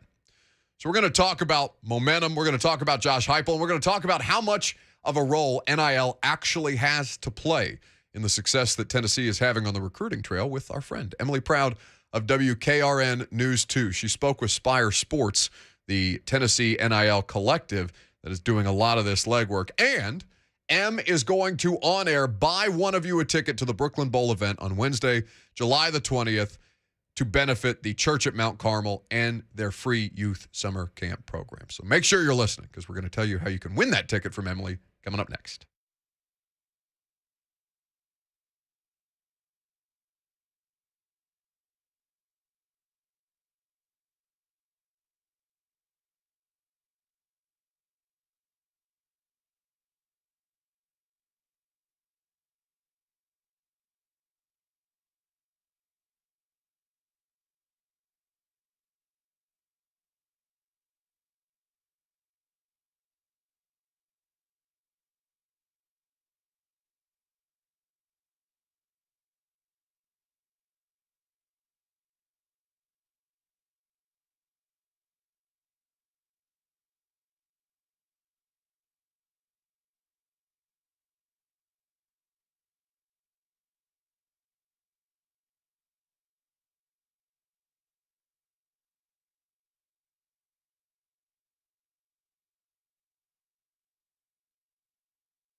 Welcome back. Oh, I forgot. Go ahead, Lucas. The Buck Rising Show is powered by Spring Hill Heating and Cooling. Visit springhillac.com. What are you? Don't give me smug. Lose the attitude. Giving you the disappointed mother look throughout that entire read. What do you mean? Nothing is disappointing about Spring Hill Heating and Cooling, who of course makes this lovely radio show possible. Get the scorn out of your voice. No, they are fantastic. They are lovely. As is our friend Emily Proud, WKRN News 2. She's hanging out here with us. We're talking Vols recruiting because Em, despite her Belmont allegiances, is a VFL at heart, it would seem, and also has been doing some really, really good reporting on the NIL situation with the University of Tennessee revolving around Spire Sports. Hello, Em. Hello. Thanks for having me. Of course. So, do you live and die on Saturdays the way that Lucas does, or like what is your attachment level to the University of Tennessee? Because I feel that you're hugely passionate. Yeah, I mean, I've had to kind of temper that because I worked in Knoxville and had to cover them, and so I had to remain somewhat impartial. But I think, as Lucas knows, and a lot of your audience knows, there are a lot of Tennessee fans covering the Tennessee beat. Not all of them, obviously. There's a lot of people that are able to keep that separate. And I was like, you know what? I'm a Big J journalist now. I'm going to keep it separate and, not get too excited. It turns out it was actually pretty easy to do that because I worked during the Butch Jones era. So not a whole lot to be excited about. So it kind of helped out there. But, now being in Nashville, we obviously still cover the University of Tennessee, but not nearly as close. And so I feel okay about showing a little bit of my fandom, but when it comes to just overall me and being a fan of things, I've never been like a live and die by kind of person. I'm good at trying to manage my emotions when it comes to sports fandom. To see Emily Proud, an actual journalist, meanwhile I'm running around laughing at alleged Zach Wilson rumors on the internet. Oh my gosh. Making them bigger and bigger every opportunity that I get, even though he has vehemently denied all of it. A conversation for another day. But you, in speaking with Spire Sports, again, WKRN.com is where you can go to read the article and see the piece that Emily did on the NIL collective that's based out of Tennessee and is specifically functioning for the University of Tennessee Athletic Department program. Kind of, I guess, give people 1,000-foot view. Some people know or have heard of what Spire Sports is, but may not be intimately familiar with the details. Yeah, so I think people would most recognize them as a collective when it comes to specifically working, with the University of Tennessee. They do have some partnerships with them. They work alongside them. And so there is a good relationship there. They prefer the term, marketing and sports agency and that sort of thing, because so much of what they do is marketing Tennessee student athletes. I believe they have helped 126 student athletes broker deals worth upwards of, I think, a total of $3.8 million. And so it's not just the flashy headlines of this guy potentially got a multi-million-dollar recruiting inducement and this guy potentially got this. No, a lot of what they do is helping out the current student athlete. And a lot of them, I think what they saw too, this is only a year in, is that they had to learn a lot about what the laws actually are. They are different state to state. They're not too drastically different state to state, but you do kind of have to stay up to date on what you can do and what you can't do. And as the NCAA continues to try to roll out more guidelines, it's been kind of crazy. But the gist of what I got from Spire's mindset through all of this is we're not going to wait around for this to be figured out. We're going to try to be pioneers in all of this and figure it out as it goes along. Because I think that there's some hesitancy from maybe some other collectives or just people who watch college football and love college football as to what the heck all of this is about. And I hear the term course correct and you can't put the toothpaste back in the tube, all of these things that signal the Wild West of college football. Well, Spire's goal is to not sit and wait for things to calm down a little bit. They're just going to kind of dance in the storm and try to help the University of Tennessee athletes as much as they possibly can, and they have a lot. Singing in the rain. You love to see it. So why, I wonder why, I'm curious to know what stigma they feel comes with the term collective as opposed to sports marketing and management agency or whatever their preferred classification would be. I wonder why it is that they feel that way specifically, because unless you just haven't been following the landscape of collegiate athletics at all in the last calendar year, basically since the Supreme Court ruling. I'm sure we've come up on a year ago since that was officially enacted. I don't know, even the simplest Google search can kind of fill you in on what a collective is. Like, I don't know what necessarily bad headlines or stigmas may be associated with just using the term collective. No, I don't think it's that necessarily. I think just a collective is a catch-all term that you don't even really know where it came from. And although that you know what a collective looks like, it's a brand new concept, essentially. I mean, sports marketing obviously is not new whatsoever, but doing it for current student athletes, I feel like somebody out there, again, I don't know who the heck came up with that term, just kind of placed that onto each, individual collective that's, that works alongside a university. So the same thing with the University of Tennessee. I think if you say sports marketing too, it makes a lot more sense to people, where collective seems like this new, scary, what is this? What is this situation that's going on? And so it's probably easier for the audience to understand what sports marketing is, and it labels it a little bit more clear. But I don't think it's really, a huge deal when it comes to that. But yeah, I mean, it's hard to believe we are 1 year. So July 1st was when NIL officially went into effect. We're 1 year in. We're learning a lot about the good, the bad, the ugly, and everything in between. But I hope that as a whole, the college football world has learned a little bit more about what these collectives do, and the role that NIL has played in the landscape of college football, between the transfer portal, between there's obviously recruiting inducements is something that's going to be kind of cracked down on in the future, but ultimately it's been a very cool process for some of these student athletes to take advantage of platforms that they already had but couldn't necessarily make any money off of it. And so now they're able to take full advantage of it. And although new things are scary, they'll figure it out. And there's a lot of good that comes with this too.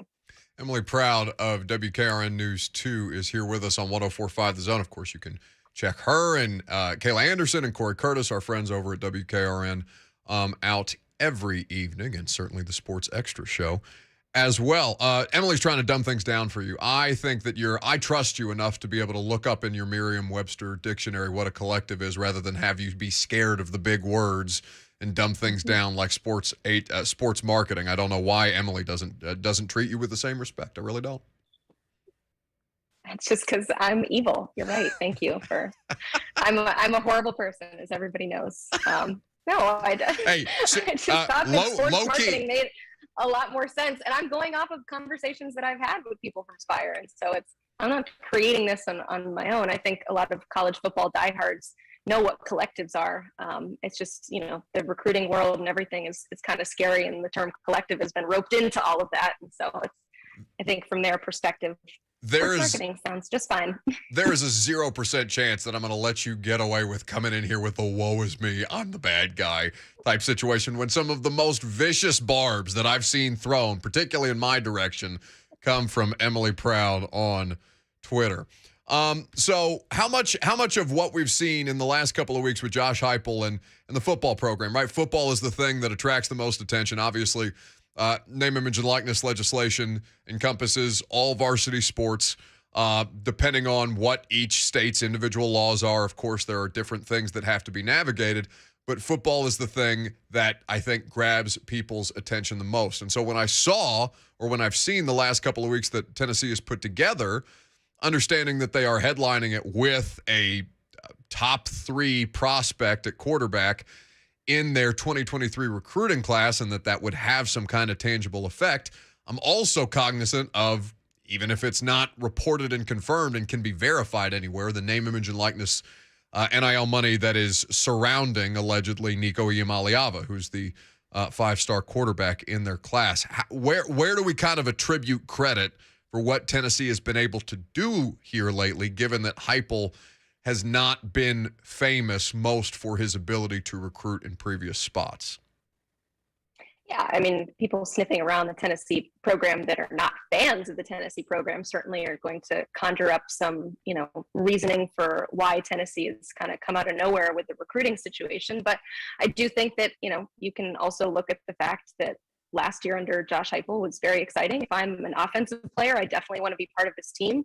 But from the standpoint on the other side of the ball, that seems to be where most of the recruiting has been coming from lately with, you got 2 prized edge rushers, a 5-star edge rusher coming into Davian Bradley. But there's a lot of excitement surrounding the Tennessee football program, but we'd also be naive to not think that there's something involved. And you know, in talking to Spire Sports too, through the recruiting process, it's also important that these student athletes and these prospective student athletes understand their marketability and what they can do once they get on campus. So, you know, absent of the dollar figure that's been thrown out for Nico Iamaleava, like, we don't know exactly everything that's happened there, but it's also an attractive thing for potential student athletes to come to the University of Tennessee, seeing that you can become a star and that you can make money while you're on campus, and you can really take full advantage of the NIL opportunities when you are on campus. And so it all, you know, it all is encompassing, and it's finally a situation where, you know, we know that Tennessee is this national brand. It's this kind of ongoing joke that a lot of times at random sporting events, there's always some Tennessee fan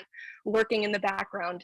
Tennessee is everywhere. We know that it's, you know, one of the, has the most like top 10, top, what is it, 13th now? Lucas would probably know that in terms of college football programs that are worth the most money. And so it's clearly a big time program, but now they're able to take advantage of it in other ways and through NIL opportunities. And so, yeah, it's not necessarily all on Josh Heupel. I think what he is creating has made it an attractive option. Ultimately, these kids do want to come and win some football games. I believe Mike Eckler is somebody that's been also a really great addition in terms of the recruiting game, and a great Twitter follow if you do not follow him. Chili's hot. He is a whole lot of fun. But no, there is a lot of excitement, and I know that there's some, you know, Tennessee fans out there that want to kind of caution themselves and say, all right, a lot can happen in that time. Things can change. Guys can decommit. It's a long ways away from 2023, but at this moment right now, there's excitement, and I would tell Tennessee fans to just enjoy it while you've got it right now. She's talking to you, Lucas. I tried to give Lucas legitimate SEC East expectations this year, and he said, well, they're going to take a step forward. The expectation is for them to take a step forward. I don't know about all these different qualifiers and all these different. Basically, he does what all sports fans do when they're scared of expectations. That's what I got today. Oh, yeah. Oh, my gosh. And Tennessee fans, too, have been hurt many times before by expectations. So I totally get the want to kind of walk it back a little bit and say, well, let's be patient. Yes, they're top 5 right now, but Alabama, I believe, is 10th in the 24/7 rankings right now, and they have a lot to build out their 2023 class. And so, yes, a lot can happen. But that can happen, you know, everywhere, too. I mean, what have we learned about college football over the last year? Is loyalty is not a word anybody understands anymore. And so I'm of the mind that you can still enjoy what's happening right now while it's happening. And, coincidentally, this is the most I've ever enjoyed college football with people, or college athletics with people just knifing each other in the back en route to more money. And where does the NIL money come from? I know that's a complicated question because the deals are not, the details of the deals that are done are not publicly disclosed, obviously, but like major corporation sponsorship type of things are not something that I've seen at Tennessee specifically. So it leads me to wonder, yeah, you see Jordan Beck, I think he's got a deal with Raising Cane's. He takes pictures in front of Raising Cane's all over the country, it would seem. But outside of that, like, I'm curious where exactly the primary source of funding is coming from. Can it be that the brand of Tennessee is just that strong that a lot of this ability for donors and boosters and fans to get involved can kind of carry the weight on this? Or is there some kind of life wallet University of Miami Hurricanes booster out there running around on Twitter that I don't know about just yet? Well, remember the whole scuttlebutt with Nick Saban, and when he was talking to potential donors, that was directly to, you know, ask them to put up. So yeah, a lot of this is crowdfunding, and a lot of this is Tennessee fans. I know, you know, specifically when it comes to Spire Sports, I know how they operate, and I could donate $15 to just kind of the general fund. And there are certain things that you can do too, or there's appearances that you can buy, or there's packages you can get. I could get Nico to like sing me happy birthday and send me a video based on how much money I donate. And so there's a lot of different ways to do it. And a lot of it does come just from, general fans being able to give that money. But there's also the partnerships with the businesses too. I know Alante Taylor was famous for the Moonshine Mountain Cookie Company last year. And so there are those little things too, where local businesses can get involved. But I think a lot of like the big pot will come from fans. And so, yeah, you definitely lean on the fact that the Tennessee fan base really, really wants to win. And so what I'm interested in is how much money is that now taking out of the pockets of the University of Tennessee when they used to donate directly to the university to support them because that was the only option. But now they can donate to players and encourage players to stay while they're at UT and to not transfer. And it also, we hope that it translates to better product on the field. If you've got better players, if you've got some sort of reason for them to play a little bit harder because they know that if they do, then they can make more money with NIL, then, what's to say that a big time booster or somebody that's, just in Knoxville with a bunch of money and wants UT to succeed will just, instead of give the money to the University of Tennessee, give it directly to the player. Right. So I think that's kind of the interesting part about all of this is, yes, there's always been a lot of money circulating around college football and around the University of Tennessee. It's just now you can move it in different places. You can go directly to the player as opposed to the university. So I'm curious to see what that does for UT's bottom line. I think we've already seen kind of it, not specifically just at Tennessee, but I think as soon as they made the name, image, and likeness stuff legal, or once it became something that they were going to not be able to avoid, that's why we're seeing the kind of drastic conference realignment that we're seeing, because universities are like, all right, you're going to mess with my nut. I'm going to go out here and get $100 million a year as a part of the SEC television package. And, it's not going to affect my bottom line because we're going to make it back double and what we get from CBS or ESPN or any other outlet that's currently bidding on rights. Emily Proud, WKRN News 2. Now, Em is here not just because we value her insight and analysis and her tremendous Big J journalism reporting, but because she has offered, out of the goodness of her heart, to purchase a ticket for one of the listeners to the Brooklyn Bowl event. Now, I am only, it's the only reason that I've made it tolerable for any of my media friends to skip out on this thing. So I appreciate your generosity first and foremost, Em. What are you doing that is more important than being at a charitable event? I'm going on a family reunion trip. We do it every 4 years. We're crazy soccer fans, so we do it in line with the World Cup. Been doing it since before I was born.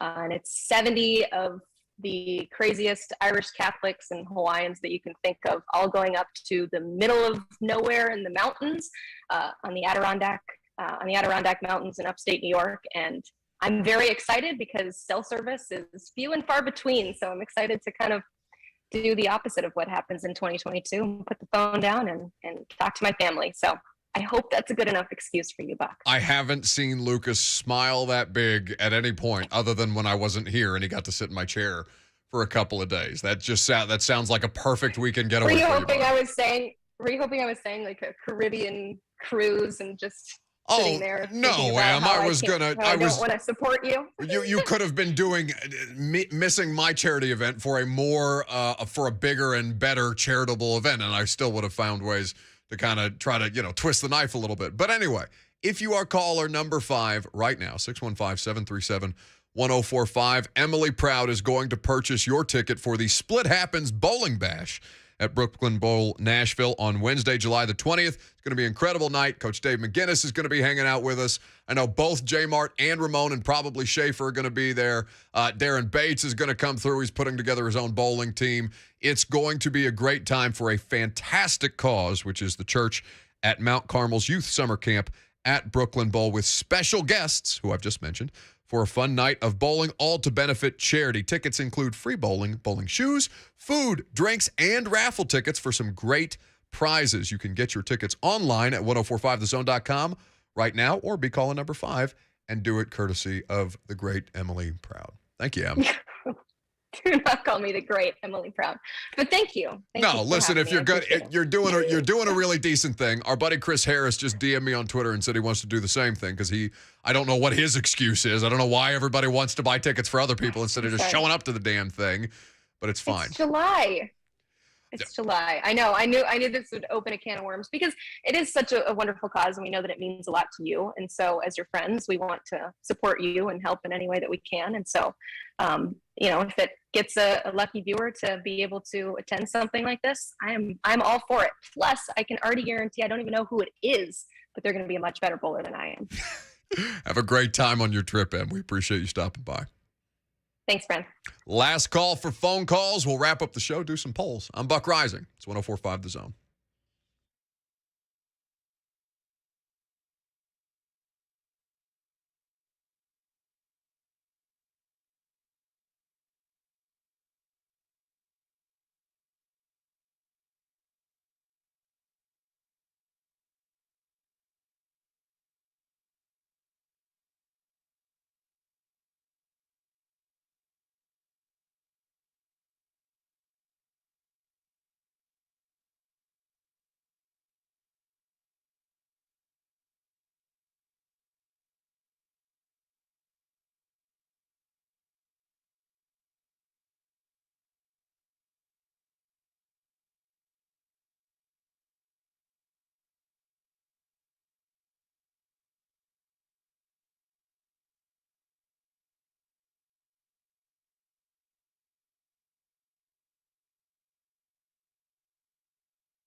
How great is Emily?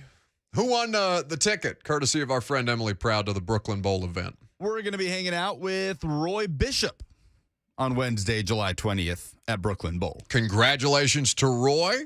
We're looking forward to spending some time with you. We set the goal today of 10 tickets by the end of the show. Now, I've told you that I cannot get you a real-time update. Our promotions director gets an email in the morning telling me how many tickets they have sold because this thing keeps me up at night.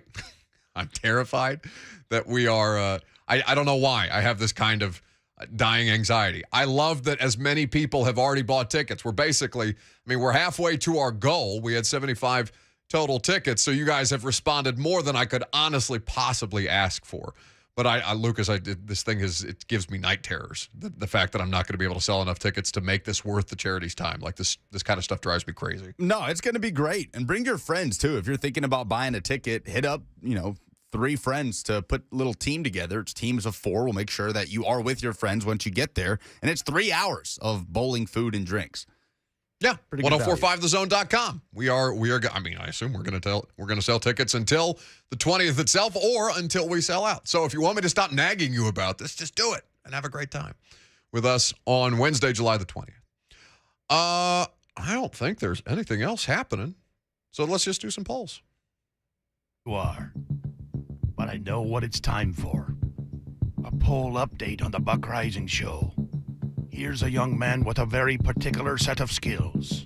The final numbers. Here's Buck Rising Show correspondent and producer, Lucas Panzica. Presented by Two Rivers Ford. Custom order any new Ford from Two Rivers. They will deliver it to you when it gets manufactured. What is the bigger reason for Tennessee's recruiting success? 58% say it's more NIL. 42% say it's more Heupel & Co. That's probably right. I think kind of just, and again, it's unscientific hugely to do the Twitter poll, but I think that's probably about how much credit should be dispersed. 58% the money and 50% the coach and the ability to build on what seems to be a product on the field that's got considerable momentum. I think that works.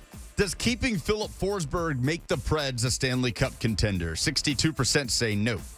I am in agreement with that 62%, but don't tell David Poyle that today. I heard him giggle on the Zoom call. It was jarring to me. I did not think that was a sound that came out of somebody like David Poyle's mouth. He was very jovial, made some jokes about signing for that Filip just needed some money for his bachelor party, so they crossed the finish line. It was a very jovial experience on the Preds presser today. Why the hell shouldn't he be making jokes? He got to keep his job, and he got Filip Forsberg back. You can't tell David Poyle nothing today. Yeah, still need to add a lot of depth, goal-scoring depth at forward, I think, to challenge and be a Stanley Cup contender in any sense. Where will Jimmy Garoppolo play in 2022? Puka says the 49ers, but Tom Pelissero reporting that he may be traded by the end of the month. Eric says I'd have to say either Seattle or Cleveland. Oh, Cleveland. No, Cleveland can't pay everybody. I know the salary cap is not real, but they can't just trade for Watson and then trade for Jimmy G in the same season because Watson can't play. It would be perfect. It would just be another layer to this mess. No, I don't want that for Jimmy. Don't do that to Jimmy. Jimmy deserves better. He took his team to a Super Bowl. They threw him away like trash. Send Jimmy somewhere that matters, not even Seattle. I don't know where it makes sense, where it makes the most sense. Why isn't the late, great Bud Adams already in the Pro Football Hall of Fame? Puka says because he moved a team. The NFL changed the rules on moving after he did, and that is an answer in between all of the pictures of the double birds.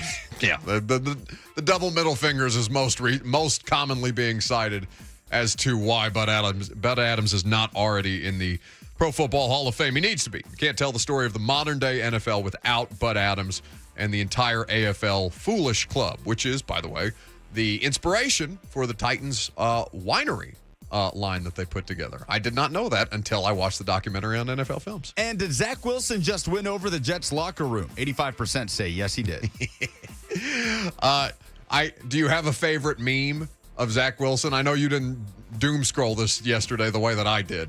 Yeah, I did not. I cannot say. I largely was off social media all weekend. It was lovely. I'm going to lose a percentage of the audience when I say, the Hotline Bling Drake meme with the waving and then the pointing.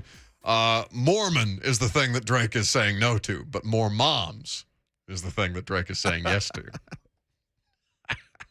It's such a stupid, childish thing. Either way, it made me happy, even if it's not true. I don't know whether I want it to be true or if I don't want it to be true. But it was a lot of fun, just like this show. If you missed a minute of it, a second of it, a fraction of a second of it, all 3 hours are available to you via the podcast. Just search The Buck Rising Show in your favorite podcast app. Maybe check out all 4 of the shows that are digitally available to you in their full form. We are out of here for the meantime. A to Z Sports Prime Time tonight, and Blaine and Mickey got you the rest of the way today, as well as 3HL. See you guys tomorrow.